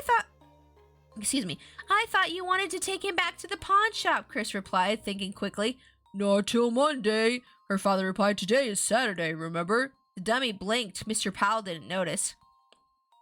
Do you have to go shopping now? Chris asked in a tiny voice.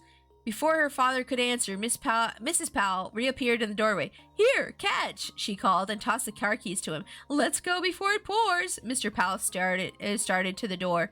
Why don't you want us to go? He asked. The dummy, she started, but she knew it was hopeless. They'd never listen. They'd never believe her. Never mind, she muttered. A few seconds later, she heard their car back down the driveway. They were gone, and she was alone in the kitchen with the grinning dummy. Mr. Wood turned towards her slowly, swiveling the tall counter stool. His big eyes locked angrily on Chris's. Uh-oh. I warned you. He rasped. Barky came trotting into the kitchen, his toenails clicking loudly on the linoleum. He sniffed the floor as he ran, searching for breakfast scraps someone might have dropped. Barky, where have you been? Chris asked, glad to have company. The dog ignored her and sniffed under the stool Mr. Wood sat on. He was upstairs, waking me up, Lindy said, rubbing her eyes as she walked into the kitchen. She was wearing her white tennis shoes and a sleeveless magenta t-shirt. Stupid dog. Why are they so mean to Barky? Barky licked at the spot on the linoleum. Lindy cried out as she spotted Mr. Wood. Oh, no! Oh, yes. I'm back, the dummy Chris, and I'm very unhappy with you two slaves. Lindy turned to Chris, her mouth open in surprise and terror. Chris kept her eyes trained on the dummy. What does he plan to do? She wondered. How can I stop him? Burying him under all that dirt hadn't kept him from returning. Somehow he had freed himself from the suitcase and pulled himself out. Wasn't there any way to defeat him? Any way at all? Grinning his evil grin, Mr. Wood dropped down to the floor, his sneakers thudding hard on the floor. I'm very unhappy with you two slaves. He repeated in his growly voice. What are you gonna do? Lindy cried in a shrill, frightened voice. I have to punish you. The dummy replied. I have to prove that to you that I'm serious. Wait, Chris cried. But the dummy moved quickly. He reached down and grabbed Barky by the neck with... No! No, if they kill the dog, I'm not reading the rest of the book, y'all. If they kill the dog, I'm done. But the dummy moved quickly. He reached down and grabbed Barky by the neck, and the dummy tightened his grip. The frightened terrier began to howl in pain. Bro, if they kill the dog, I'm done. I'm telling you, I'm done. Oh boy, here we go. Okay, all right. I warned you. Mr. Wood snarled over the howls of the little black terrier. You will do as I say, or one by one those you love will suffer. No, Chris cried. Barky let out a high-pitched whelp, a bleat of pain that made Chris shudder. Let go of Barky, Chris screamed. The dummy giggled. Barky uttered a hoarse gasp. Oh, this sucks. I don't like this part of the book. I don't like this. Chris couldn't stand it any longer. She and Lindy leapt at the dummy from both sides. Yeah, get him! Yeah, he tried to hurt the dog. Kill him! Rip him to shreds! He hurt the doggy. I don't like him. Lindy tackled his legs. Chris grabbed Barky and tugged. Lindy dragged the dummy to the floor, but his wooden hands held a tight grip on the dog's throat. Barky's howls became a muffled whimper as he struggled to breathe. No, I don't like this. I don't like this. I don't like this. Let go, Chris shrieked.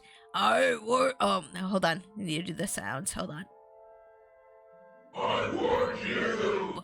The dummy snarled as Lindy held tight to his kicking legs. The dog must die now. No! Chris let go of the gasping dog. She slid her hands down to the dummy's wrist. Then with a fierce tug, she pulled the wooden hands apart. Barky dropped to the floor, wheezing. He scampered to the corner, his paws sliding frantically over the smooth floor. Oh, Barky. Poor Barky. Sorry. You'll pay now. Mr. Wood growled, jerking free from Chris. He swung his wooden hand up, landing a hard blow on Chris's forehead. She cried out in pain and raised her hands to her head. She heard Barky yipping yellowly behind her. Let go of me, Mr. Wood demanded, turning back to Lindy, who still held onto his legs. No way, Lindy cried. Chris, grab his arms again. Her head was still throbbing. Chris lunged forward and grabbed the dummy's arms, but he lowered his head as she approached and clamped his wooden jaws around her waist. Ow! Chris howled in pain and pulled back.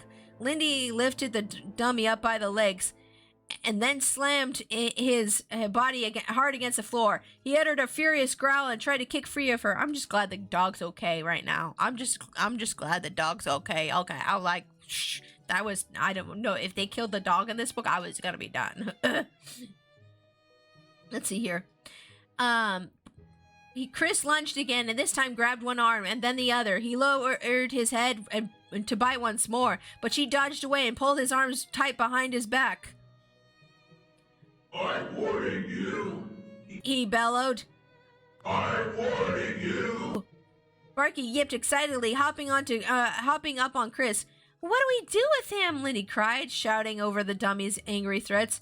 Outside, Chris yelled, pressing the arms more tightly behind Mr. Wood's back. She suddenly remembered the two steamrollers as she had seen moving into the yard next door, flattening the ground.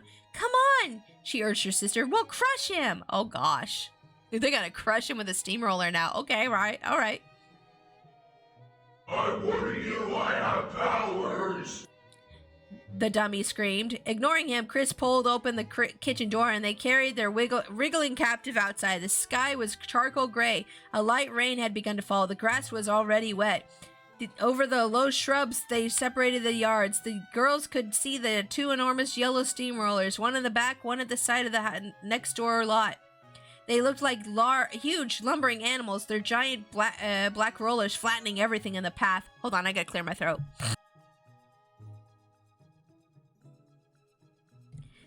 This way, hurry! Chris shouted to her sister, holding the dummy tightly as she ran. Toss him under that one! Oh, here we go. Hold on. Let me go, slaves! The dummy screamed. Oh, thank you for the water. I definitely need that right now. Hold on. Thank you for the water. I appreciate it. Let's see here. This is your last chance. He swung his head hard, trying to bite Chris's arm. Thunder rumbled. Low in the distance, the girls ran at full speed, slipping on the wet grass as they hurried towards the fast-moving steamroller. They were just a few yards away from the enormous machine when they saw Barky, his tag wagging furiously. He scampered ahead of them. No! I'm telling y'all, if the dog dies, I'm done, okay? Let's see here. Oh no, how'd he get out? Lindy cried, gazing back at them, his tongue hanging out of his mouth, prancing happily in the wet grass. The dog was running right into the path of the rumbling steamroller. No, Barky! Chris shrieked in horror. No, Barky, no! Letting go of Mr. Wood, both girls drove towards the dog. Hands outstretched, they slid on their stomachs on the wet grass, unaware of any problem. Enjoying the game of tag, Barky scampered away. Lindy and Chris rolled out of the path of the steamroller. Hey, get away from there. Oh, okay, so they pushed the dog out of the way. Oh, thank God. Oh my gosh, this book playing with my feelings. Don't play with my feelings like this book.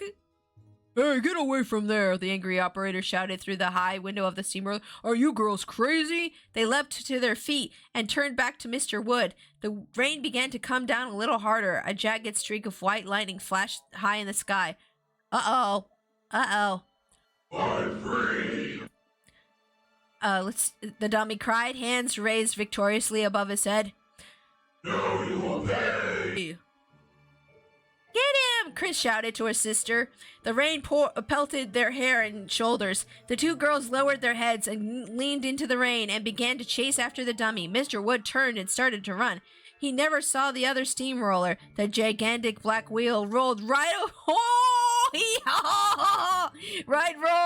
rolled right over him, pushing him onto his back and crushing him with a loud crunch. A loud hiss rose up from under the machine, like air escaping from a large balloon. The steamroller appeared to rock back and forth. What? No!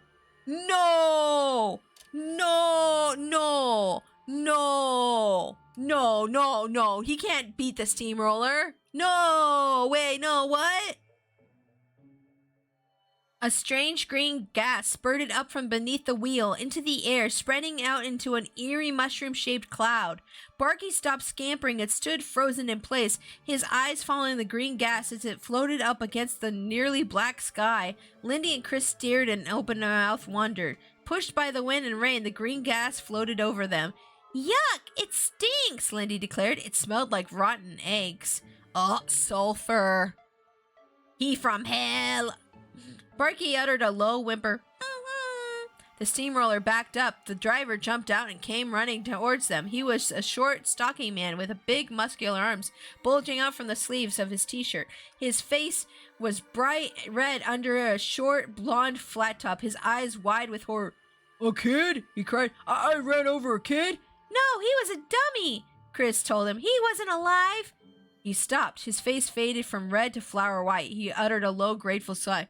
Oh, man, he moaned. Oh, man, I thought it was a kid. He took a deep breath and let it out slowly. Then he bent to examine the area beneath his wheel. As the girls came near, they saw the remains of the okay, so he did get crushed. Oh, thank goodness. Crushed flat inside its jeans and flannel shirt. Hey, I'm real sorry, the man said, wiping his forehead with his t-shirt sleeve as he straightened up to face him. I couldn't stop in time. That's okay, Chris said, a wide smile forming on her face. Yeah, really, it's okay, Lindy quickly agreed. Barky moved close to sniff the crushed dummy.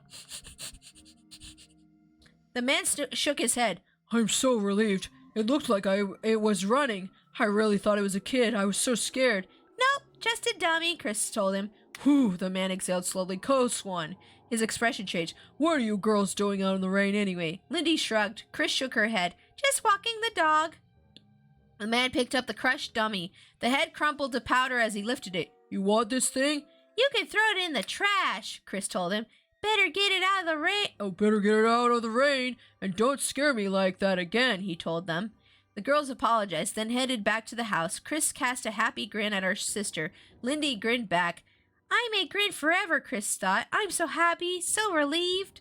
They wiped their wet sneakers on the mat, then held the kitchen door open for Barky. Wow, what a morning, Lindy declared. They followed the dog into the kitchen. Outside, a flash of bright lightning was followed by a roar of thunder. I'm drenched, Chris said. I'm going to get changed. Me too, Lindy followed her up the stairs. They entered their bedroom to find the window wide open, the curtains slapping wildly, rain pouring in. Oh no! Chris hurried across the room to shut the window. As she leaned over the chair to grab the window frame, Slappy reached up and grabbed her arm. Hey, slave, is the other guy gone? The dummy asked in a throaty growl. I thought he'd never leave. Oh, what? Both dummies were evil? Are you kidding me? Wait, is that where it ends? That's it? What? Okay, so that was the first book. Let me just take a sip of my coffee. Oh, that might be the only book, actually. I didn't realize it was going to take this long to read one book. Yeah, actually, this is where we're going to have to stop it for the night. I thought I was going to be able to read 2 books tonight, but nope, that's it. That's it. Dun, dun, dun. Both puppets were evil the whole time. Wow. Let me go and take a sip of my drink. You know what I'm going to pretend? I'm going to pretend at the end Lindy was making the puppet say that, and then she's like, got you again! And then it ends and they're both okay. And then Lindy goes on to be like a famous comedian, and like her sister finds something else like with jewelry or something to do, you know? And they live happy lives. That's what I'm going to pretend the ending is instead. Yeah, guys, that's the ending, okay? That's the ending now. Anyways, man, that was a fun read. Oh man, they got me there near the end where they were hurting the dog. Like, I was really invested. I'm like, please no, don't hurt the dog. But anyways, guys, let's go do our thank yous real quick, and we're gonna find somebody to raid. I'm sorry I'm ending a little early, but I want to get to Chipotle and like get that burrito. Yeah. Anywho, let's go do our end credits. Alrighty, y'all. Thank you all so much for coming in tonight to celebrate Halloween with me by reading Goosebumps. I hope you had a fun time. I hope you enjoyed the book. I had a lot of fun reading it. I hope you guys had fun listening to it. I kind of messed up the demon voice filter a couple times at the end, but I think I did all right. Thanks for the stream. Yeah, it made my day a lot better. Yay! I'm so happy. Yay! I'm always happy to make your guys' days better. Thank you, Souls, for the bits. Thank you, Jimbo, Madrox, and Cam for being my mods today. And thank you, Princess Otter, for the raid. Let's find somebody for us to raid real quick here. I'm going to see who's streaming so I can raid them real quick. Give me a moment to find somebody. Let's see who's streaming that I can raid right now.